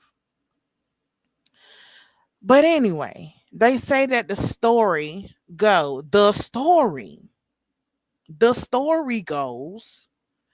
that African slaves brought to work sugar plantations were witness to their master's dark rituals on the plantations, y'all. This is the story, y'all. This is the story. Now, these people were supposed to be extreme Christians, like they was murking folks for having any type of, if it looked like it wasn't Catholic, you was finna get put up on that post and that fire was finna be set up under your ass. So how is it that we're getting these types of practices from these devout, we murking folks over this religion, Christians? I don't understand that. It's not making sense to me. Y'all let me know if it's making sense to y'all, because it's not to me. It's not to me. And T Hawk, I agree. The Mayan the Mayans were practicing what you call voodoo. Okay? Blood sacrifice, um, calling down spirits from the say evil tree, or what they call the kapak. We finna get into it, y'all. Let's go. Anyway, so they say that the story goes that African slaves brought to work sugar plantations were witness to their masters' dark rituals on the plantations. Okay. This is when European knowledge would have been acquired, then combined with rituals from Africa to form a new syncretic practices. Yeah, all the mama jumbo. Anyway, Micaiah, on the other hand, is believed to be a merging of Amerindian shape shifting and other ritual secrets with the imported West African bowl.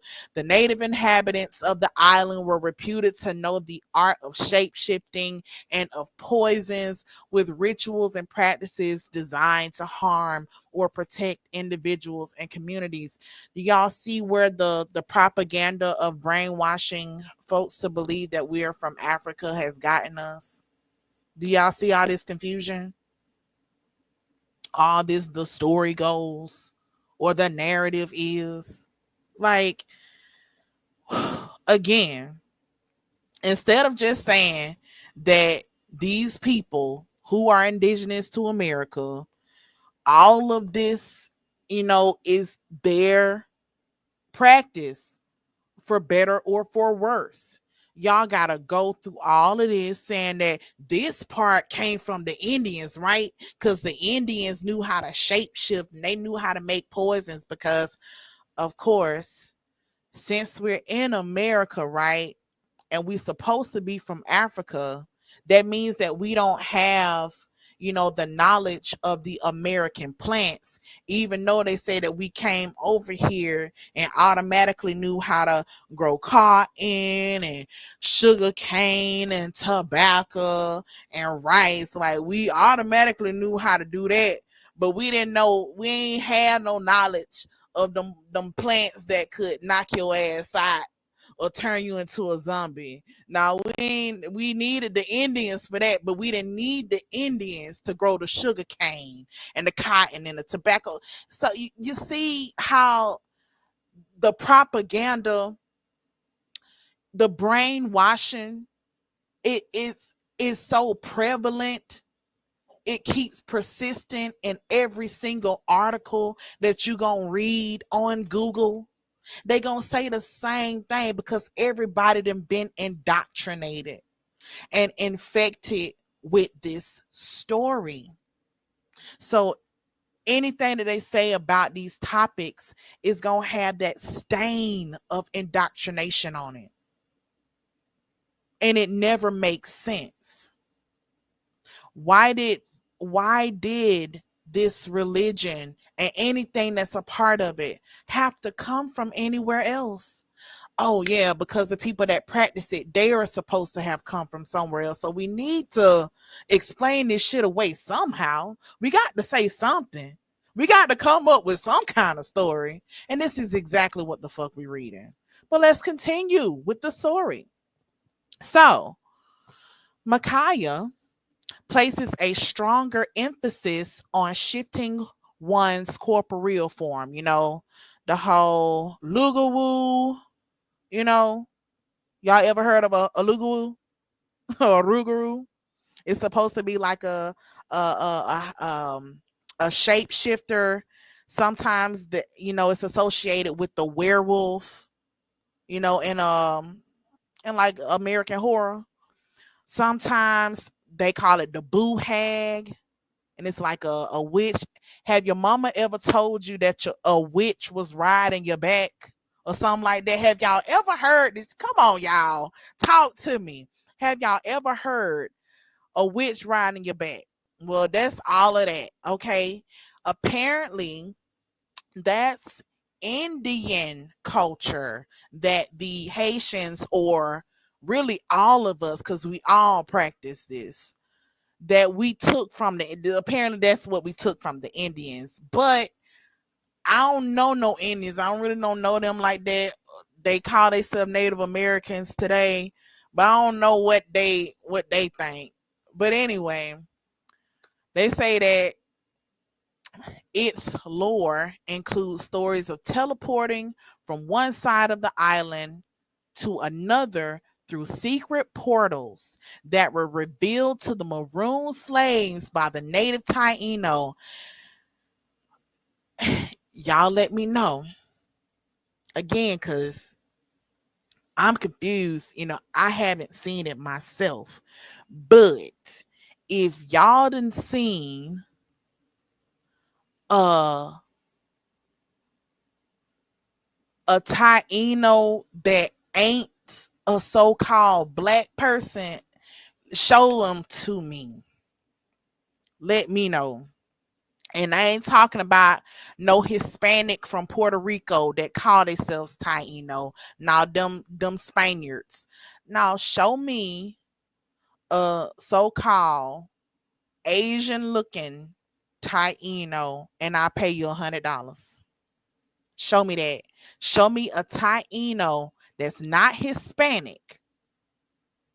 Okay? That's not a so-called black person. What is the difference between a maroon and a Taino? Oh, wait. Didn't y'all say that they all was killed off? Ain't the Taino supposed to be long gone? Like with the Spanish, then the Spanish like unalive all of them. Like, didn't y'all say that they were wiped out? So at what point in time before they were wiped out did they teach the Africans, the so-called Africans, all of these things?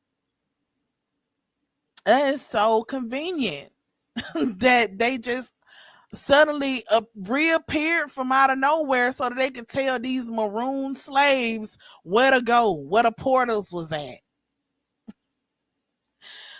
Anyway, some say that this is how revolutionaries were able to travel swiftly across the island and confound colonial armies.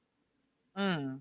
Good thing they had them Tainos that'll help them, because yeah, they needed, again, they needed somebody else. Anyway, when the U.S. military occupation began in 1915, Western filmmakers exploited rumors about the darkest practices of Bisongo and Makaya voodoo, and through these caricatures, whether deliberate or not, vilified the country's spiritual tradition.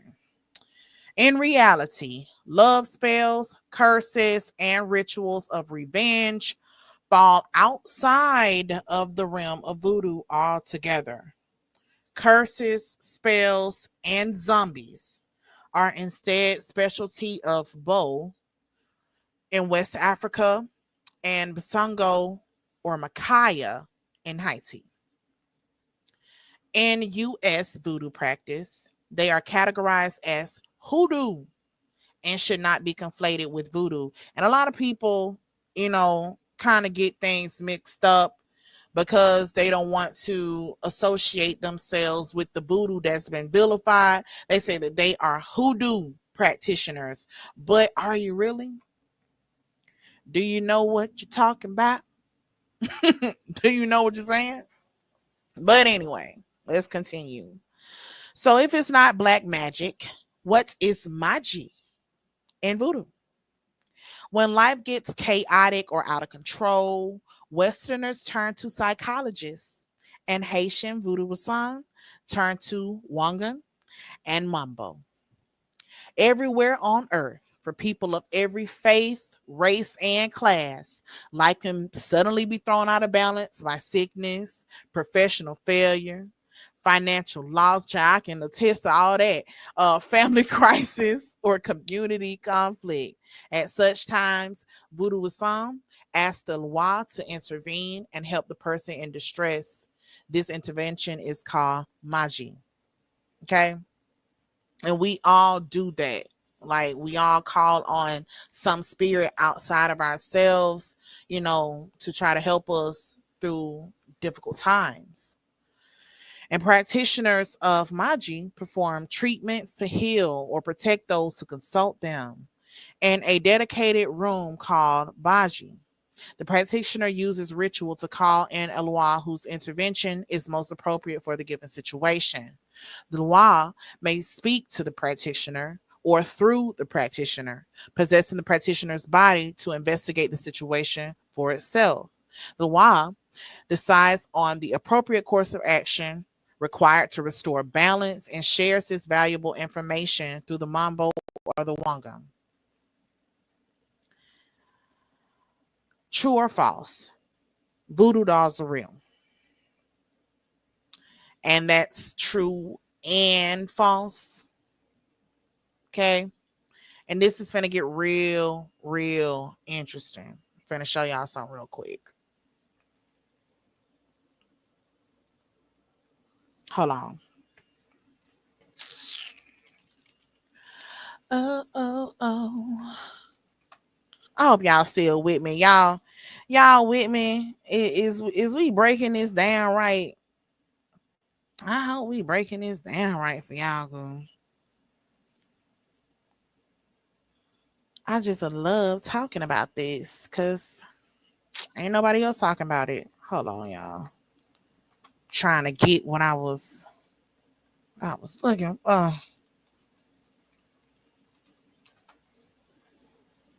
Is this it? Yes, this is it. All right, let's get back to it. Okay. So, yes, voodoo dolls are real in a way. So, during the American occupation, books and films aimed at the general public propagated many of the fictions that continue to degrade voodoo by associating it with evil sorcery. One of the strongest fictions is the image of a voodoo doll pricked with pins to cause injury or suffering to an enemy. Okay, everybody know what a voodoo doll is. I ain't gotta explain that. Pricked with pins and full of evil powers, the primitive cloth doll has become the image most associated with voodoo in the world's collective imagination. So much of this shit got to do with your imagination, y'all. Hopefully, one day, those who are asleep to that will get woke. Anyway, things. This has nothing, however, to do with the real spiritual practice in Haiti. In reality, dolls are occasionally used in the practice of Haitian voodoo, but not to cast spells. They are placed near graves or hung from the branches of kapok trees. These dolls convey messages sent by the voodooism to the dead or to their ancestors. Y'all, we finna hold on to that sentence for a little while, okay? Follow me. What is a kapok tree? Anybody? Before I look it up for y'all, I want y'all to, let me know in the chat. Changing into a snake. Yeah, yeah. That ideology is all throughout. Moses did it. It's in Mayan culture. It's in Haitian. Like it's everywhere. But if y'all can put in the chat for me what a K-pop tree is, I would really love it. Cause we finna get into it now. We finna get into it. Okay. Okay. So let me show y'all if y'all ain't put it in there yet. If y'all ain't put it in there yet. We finna get into it. All right, so I don't see nobody that put what the kapok tree is or the significance or if it's any type of similarity to anything important over here in America. So I'm fixing to. Y'all see that? Y'all see that? La Ceiba, the sacred tree of life. If you watched my last bill on Apocalypto, you ought to know a little bit about the Ceiba or the Kapak tree and the tree of life, my baby. The Mayan has revered this tree as not just them, but all throughout America, including Haiti, has revered this tree as the tree of life. Not only that, but as the axis of the universe. You see where it say right here? It's a link between the worlds. Its roots is in Shibalba or the underworld. The base of its trunk is where humans lived, and the trunk and the branches is in the heavens. Okay? Let me see if I can show y'all a depiction of that.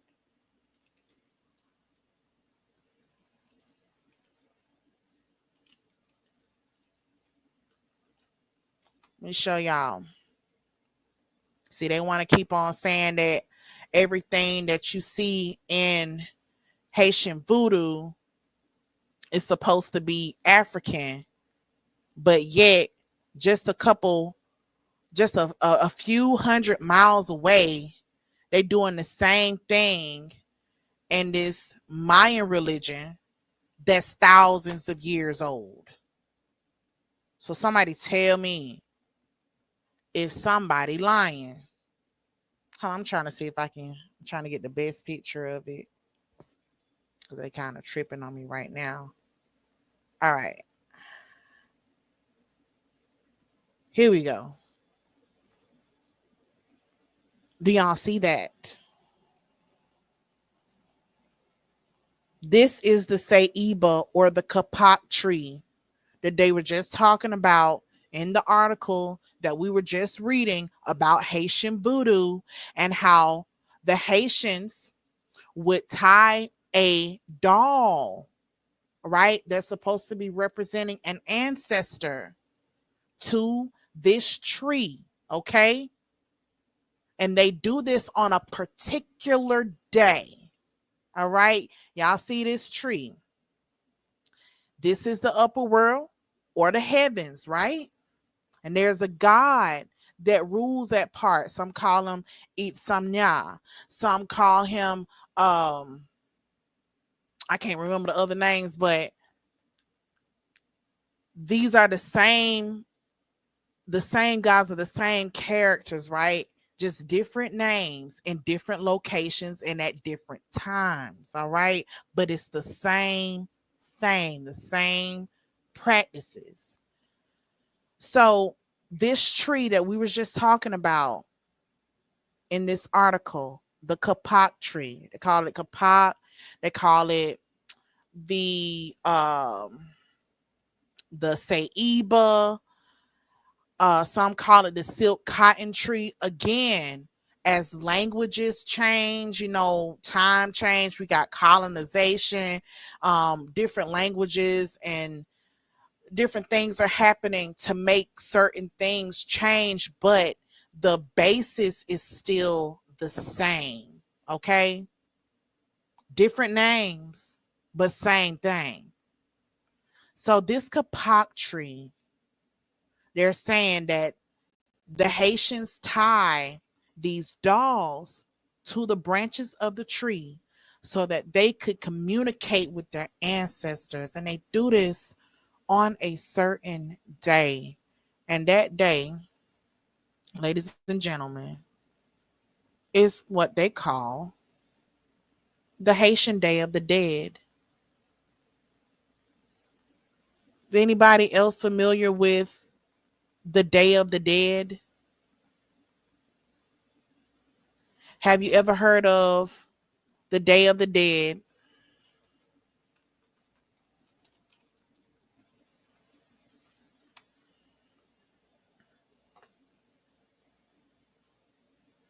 Y'all ever heard of the Day of the Dead in Mexico? Now I was just telling y'all about the Mexican or Mayan god Ishel, right? And how she is the same as Erzuli, the Haitian goddess. Well, another thing that's the same between the Mayans and the Haitians is the Day of the Dead. Also, the Ceiba tree or the Kapak tree, also communicating with the ancestors, or the idea that the Ceiba tree is like a ladder between the heavens and the underworld, and that we all, that's alive is somewhere in the middle on the earth plane. So we finding all these different similarities between the Haitians and their beliefs and the Mayans and their beliefs. But we ain't gonna talk about that. We gonna act like we ain't see none of that. We ain't hear none of that. We don't know nothing about that. We just gonna ignore that, pretend like that don't exist, and we gonna make these people African. We're gonna find some similarities between these people and what they doing over there in Africa, even though what they doing over there in Africa came from America. So we got the Day of the Dead, right? November 1st to the 2nd over here in Mexico, okay? And we also have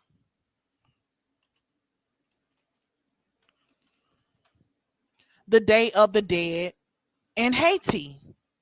Same thing, right? What they call Fete Gede, because the Gede are the spirits of the dead, okay? November 1st and 2nd in Haiti. Why ain't nobody talking about this? Why ain't nobody said, hey, the Haitians also got a Day of the Dead? Did y'all know about that? No. Ain't nobody finna talk about that. Why? Because we're not supposed to be connecting Haiti to Americans. We're supposed to be connecting Haiti to Africa. We're supposed to be connecting Haiti to a land all the way across an ocean. But we're not supposed to be connecting Haiti to people who just a few hundred miles away. That's what we're not supposed to do. So no, nobody's talking about the fact that the Haitians and the Mayans literally have the same traditions. Literally. Everything is the same. What they do in the Mayan or Mexican Day of the Dead is the same thing that they do in the Haitian Day of the Dead. They're going to go to the grave site.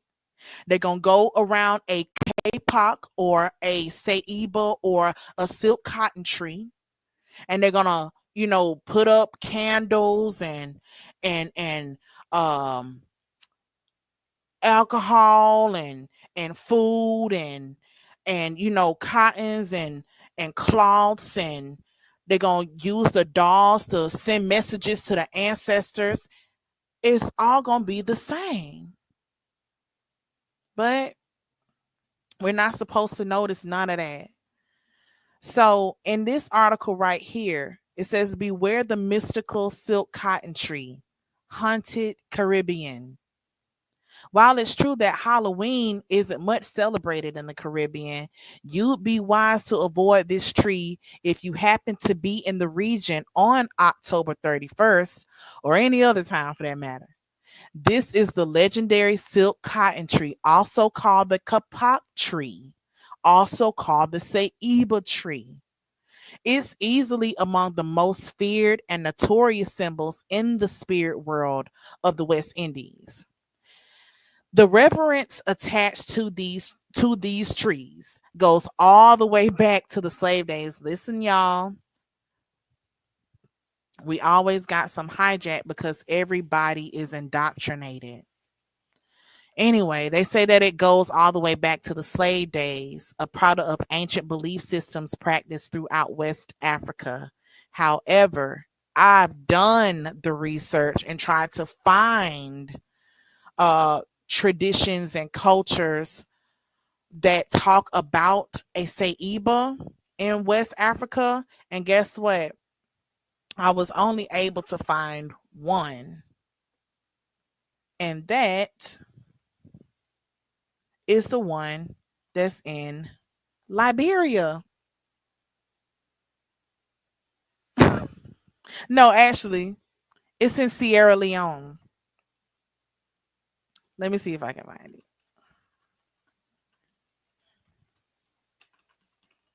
So we can go down all kinds of rabbit holes to show y'all what the truth really is. So, and y'all can do your own research so you can see for yourself. So, if you were to search for, say, Eba trees in Africa, you really aren't going to find them. The Malvasia tree and the Saiba or the silk cotton tree is a part of the Malvasia family that is out of America. The only Malvasia tree that you're really gonna find in um Africa like that is the baobab. That's that's their main Malvasia tree. But the Saiba isn't really found like that over in Africa. They're only found in what is called a secondary forest. And if you look up secondary forests, you'll find that those are forests that are pretty much made by man.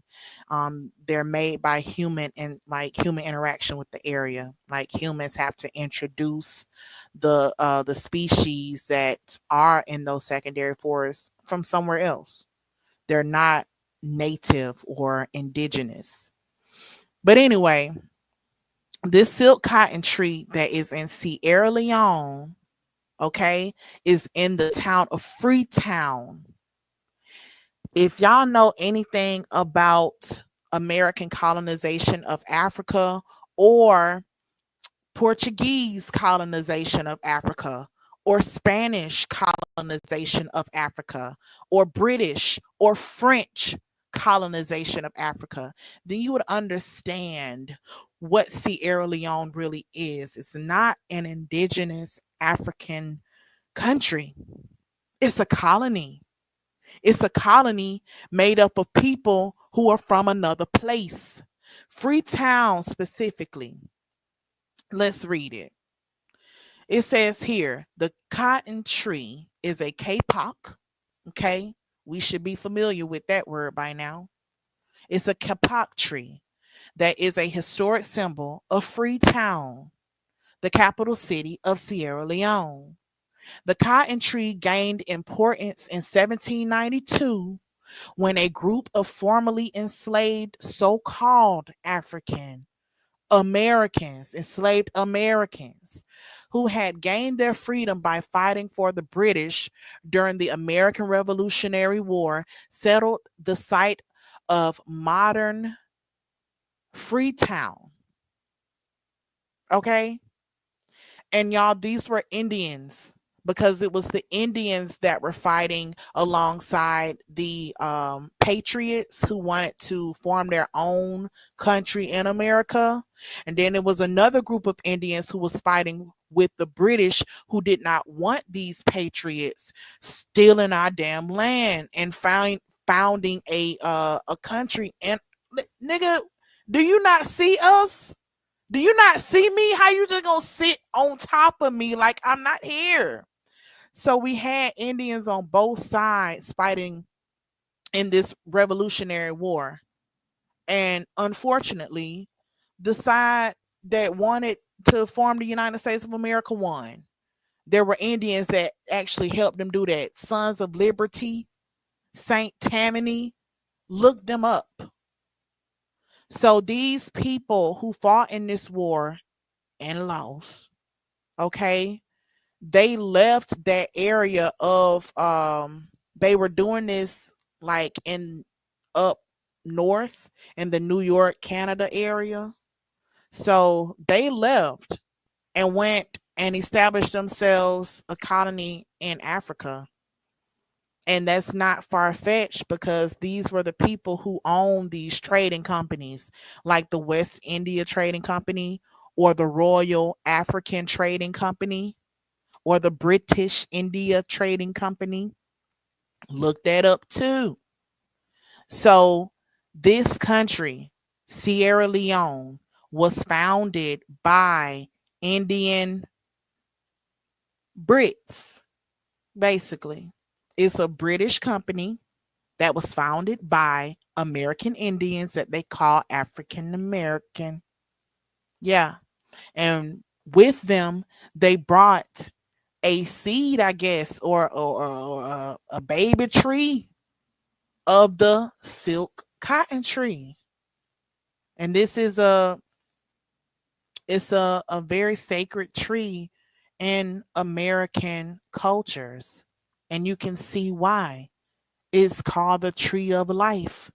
It is literally called the axis between the axis that holds the universe together. That's why it was so important. And this tree was extremely important to the people of Freetown.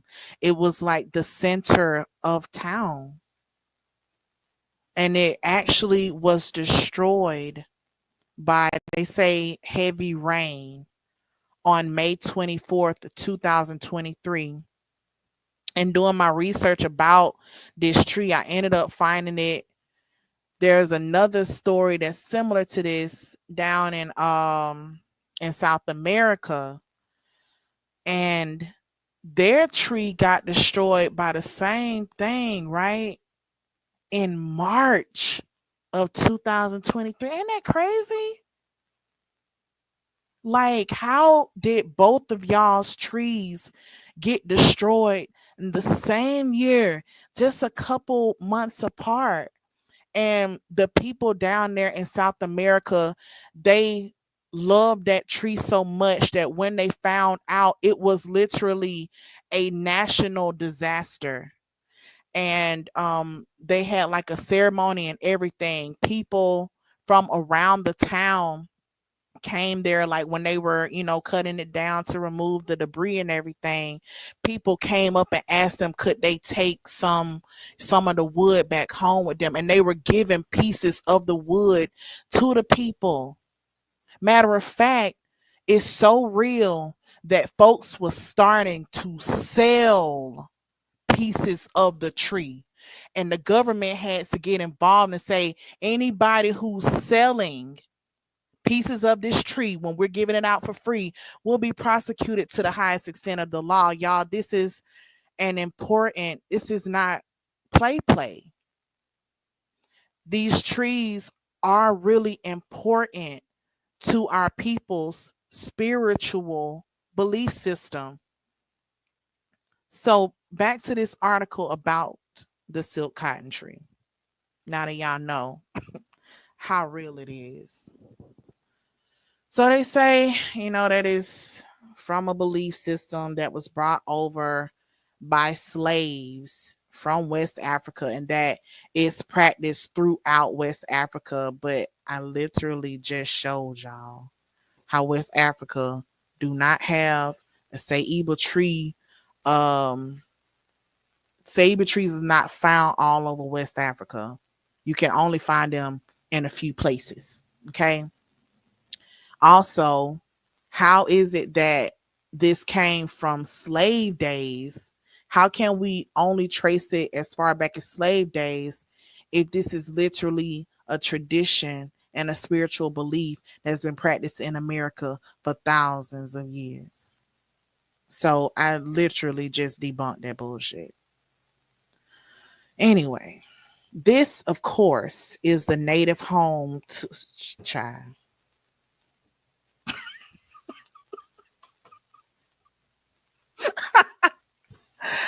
Oh my god. So this is that. Oh my god. Anyway, what the y'all listen to this. They say that West Africa is the native home to a great many slaves. Oh my god. As well as the silk cotton trees themselves. Who wrote this? Man, who is you? Who's Let me stop. Anyway, y'all, the silk cotton tree is native to America, and they'll say that it's also native to they'll say that it's also native to Africa also, but you don't find it over there. You see, Ceiba pentandra is a tropical tree of the order of Malvis in the family Malvaceae, native to Mexico, Central America, and the Caribbean, South America, and West Africa.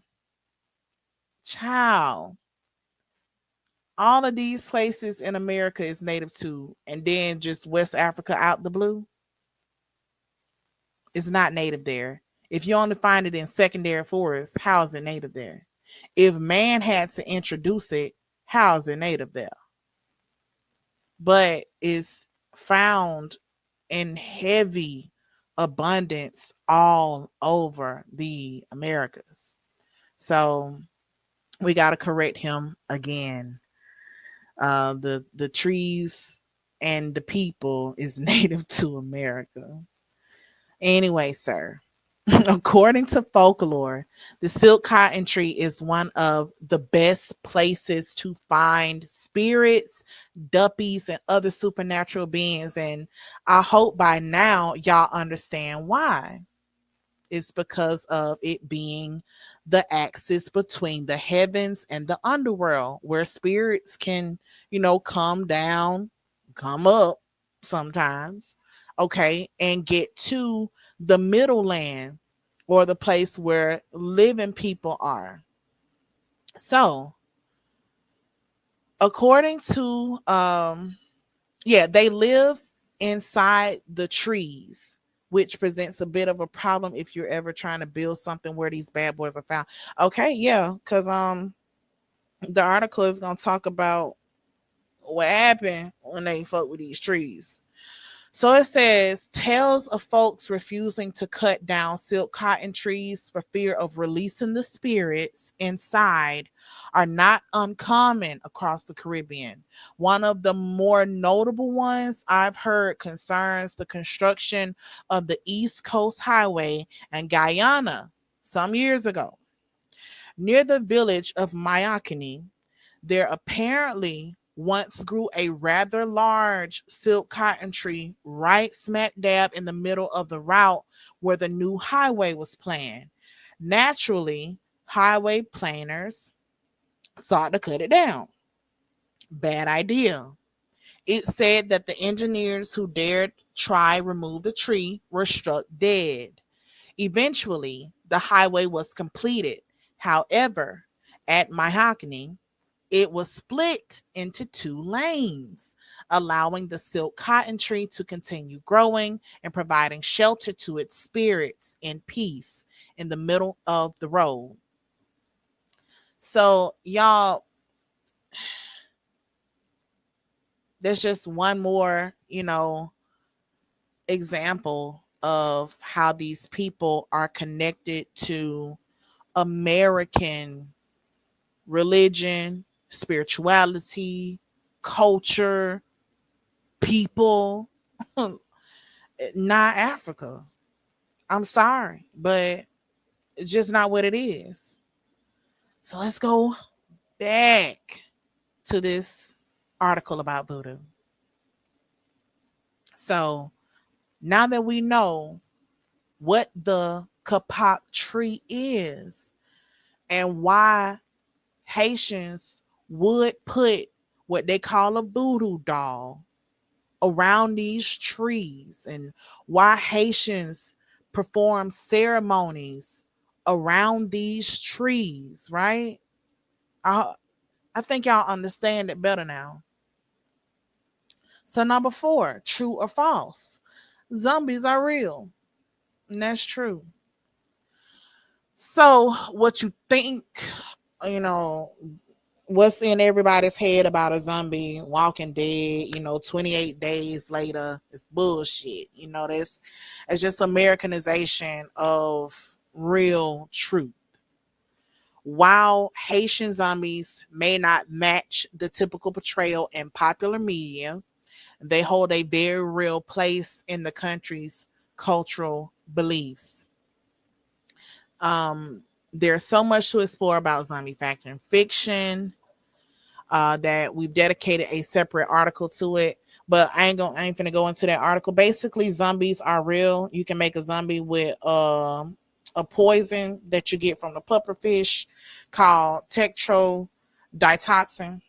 Okay, and that basically it it basically turns off your body's operations like breathing, feeling your heartbeat stop, or it slows down to the point that it's not really noticeable.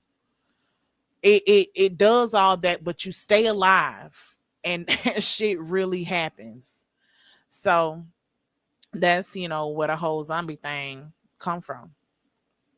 Number 5, true or false? Voodoo and Christianity first merged in a new world. We finna get into some more bullshit. Right. So that's false. Which is oh god. So the story that they finna tell y'all is that voodoo is from West Africa, and in West Africa, they had Christianity introduced long before the transatlantic slave trade. So that's where voodoo and Christianity first merged in Africa. But I'm here to tell you that this shit is true. Okay? Fuck what they saying. It did first merge here in what they call the new world, which is really the old world. It's just so much that I have to rebut so much. Like, I don't be wanting to do all of that. Cause at some point it gets ridiculous how much I have to rebut, how much I have to disprove. America, for one, is the real old world, oldest land in the world, oldest water, all of that, oldest forest, all of that. All of the plants that's around the world came from America. And so did the people. Voodoo, or I'm just going to call it American spirituality, has been in existence for so long. Like everything that they believe about the spirits. Matter of fact, we're the ones who created this whole idea of spirits, of God, of the universe, cosmology. All world religions came from here. All world religions are based on these practices that started here in the Americas. Who knows how many thousands, like tens of thousands of years ago. So, voodoo, what they call voodoo, and voodoo is a French word, y'all. So, we weren't calling the shit voodoo. Understand that, first of all. The word voodoo is French, it's not indigenous. So, we weren't even calling it that. I don't know yet what the people was calling it, but I know it wasn't voodoo. But these old beliefs of, the spirit world, the underworld, heaven, you know, and us, when we pass away, when we die, that our spirit, goes on this journey through the underworld or whatever. and we can commune with the spirits. We can divine the spirits. We can call them up, and that there's this place in heaven where these other spirits live. Like that belief system has been in existence for a long time. You see it in cultures all around the world. And the oldest that I found is cultures in America. And that's because what you see in ancient Egypt, with Ra and Osiris and the resurrection and being born again, and that same motif also existed in Christianity. All of that came from the stars. That's really stories about stars, stories that human beings have made up, to kind of give personality to stars. And the oldest astronomy or astrology that can be found is in America, North America. So the idea that voodoo or the things that it believes in is from Africa is just, again, something that's coming out of indoctrination. It's a false story. It's a totally false story. Oh, we were practicing this here in America um, before colonization. We were also practicing during colonization, but because these folks was murking folks over white Jesus, people, got scared and they had to find a way to hide it. And that's when you get occultism. That's when you get Freemasonry. Okay? When you have to form a secret society in order to practice your spiritual beliefs, when you have to hide or become a cult, because that's what it means to be a cult. It doesn't mean evil, it means hidden. Do your etymology. So these secret societies now, these Masons, these Prince Hall Freemasons, they are keepers of those ancient traditions. The folks can call them evil. Illuminati.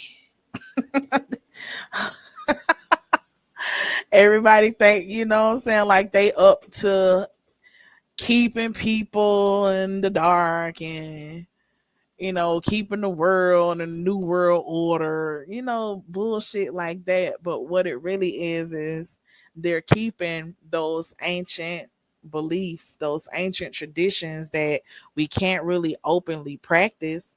They keeping all those things, tucked away safe. Hopefully the church ain't really infiltrate too much, but all shit get infiltrated. But that's where all of that came from. People having to, go underground with things and find a new way, a Christianized way to practice their ancient cultures. And all of that happened here in America. So, yes, sir, whoever wrote this, Pierre Michel Jean. Yes. Oh, no, that was the photo. Whoever wrote this, yes, this did merge here in what you call the New World in America. That's why whenever you go to church, we still got women catching the Holy Ghost. That's the same thing that happens in a voodoo ceremony whenever you get possessed by Loa. You're catching that Holy Spirit, whether that be Azuli, whether that be Papa Legba, whatever Loa it is, you catching the Holy Spirit. Okay. So, I ain't even finna read that because I can't. Carrying the cross. See, they think that the cross is a Christian symbol, but the cross is an American again. Y'all gonna think that I'm just, just trying to make everything American. That I'm just that I'm just saying that it's American wherever I see African. But the truth of the matter, that's what they done did. Wherever they see America, they put Africa on it if it's got black skin behind it. Okay. Because the indigenous people, we no longer really in control of our own land. We've been made African. These people over here then built their own country on top of ours. And now they need to at least move our minds away from our home. But yeah, the cross comes from literally, again, the star constellation. And you'll find a cross in both the northern and the southern hemisphere. And that's where it comes from. It's also the Ankh. It's a representation of the Ceiba tree, the literal crossroads, the connection between the underworld and the heavens. Okay. But let's get into this next one. True or false, it's dangerous to attend a voodoo ceremony because you'll get possessed. Shit, that can be true or false, real talk. Cause play with them spirits if you want to. And also, depending on the practitioner, everybody got their own thing going on. And yes, that shit can get dangerous. Yes, it can. And if depending on the practitioner, if they really going back to the old culture, if they ain't scared of the government or anything, there shit might be some sacrifice going on. Cause in the ancient culture, we wasn't just sacrifice like it started off, we would give sacrifice to fruit and flowers, right? But then we got into, you know,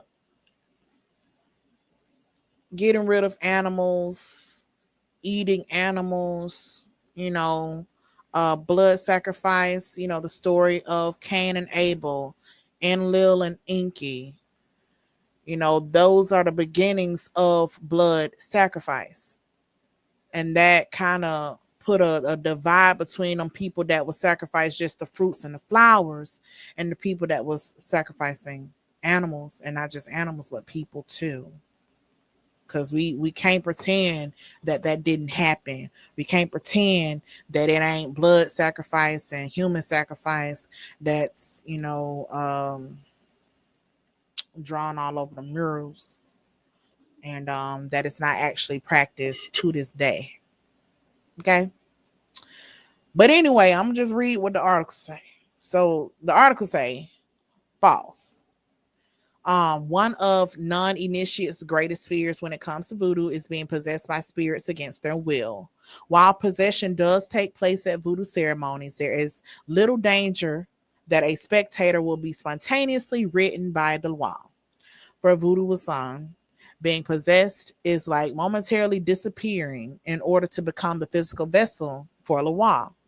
The actions and words of the possessed are believed to be the Loa expressing itself, addressing others, advising or counseling, encouraging or scolding, punishing or healing through the voodoo song. For practitioners of voodoo, there's nothing strange or special about possession. It can happen at any moment, just like you up in church, right? And that preacher, is coming with that fire, or that choir coming with that fire. You might feel that fire roll up in you, and you might, what I'm saying, real quick. But yeah, it just say that it can happen at any moment and can last anywhere from a few minutes to hours or even days. Okay. If this sounds scary, it's helpful to remember that an immense amount of training, initiation, not to mention financial resources and sacred planning, go into holding a voodoo ceremony. People are looking for answers to real problems about financial ruin, broken relationships, and discord. Each ceremony is held with a specific purpose or intention, and it would not be accomplished if the possessed or the chwal wasn't up to the task of the full participation required of their role. For the same reason, it is exceedingly unlikely, not impossible, that a spectator at a voodoo dance would spontaneously be possessed. In fact, it is extremely rare for a non initiate to even be invited to participate in a major way in an important voodoo ceremony. So, y'all, uh, I'll post this link to this article in the chat unless y'all if y'all want to look into that a little bit more. Because again, we continuing on this vein of voodoo and connecting it to America and getting that Africa shit up off it. Cause I'm tired. I'm tired of it. I'm tired of it. It's so obvious. Like if you look into it, you're going to see the obvious connection between everything that's going on over here in America for thousands of years. They're doing the same thing in the so-called African, um, West Indian cultures. It's just like Jesus, man. Like I shouldn't even have to do this. I shouldn't have to do this, but people are zombies, okay? And their minds are controlled by the same people who are using up all of their resources, whether it be land, water, the air. Your mind is under somebody else's control. They got you to believe whatever the hell they want you to believe, you know? And hopefully, you know, with the ancestors on my side, we can knock all of that down, trying to break that spell that they didn't put on people.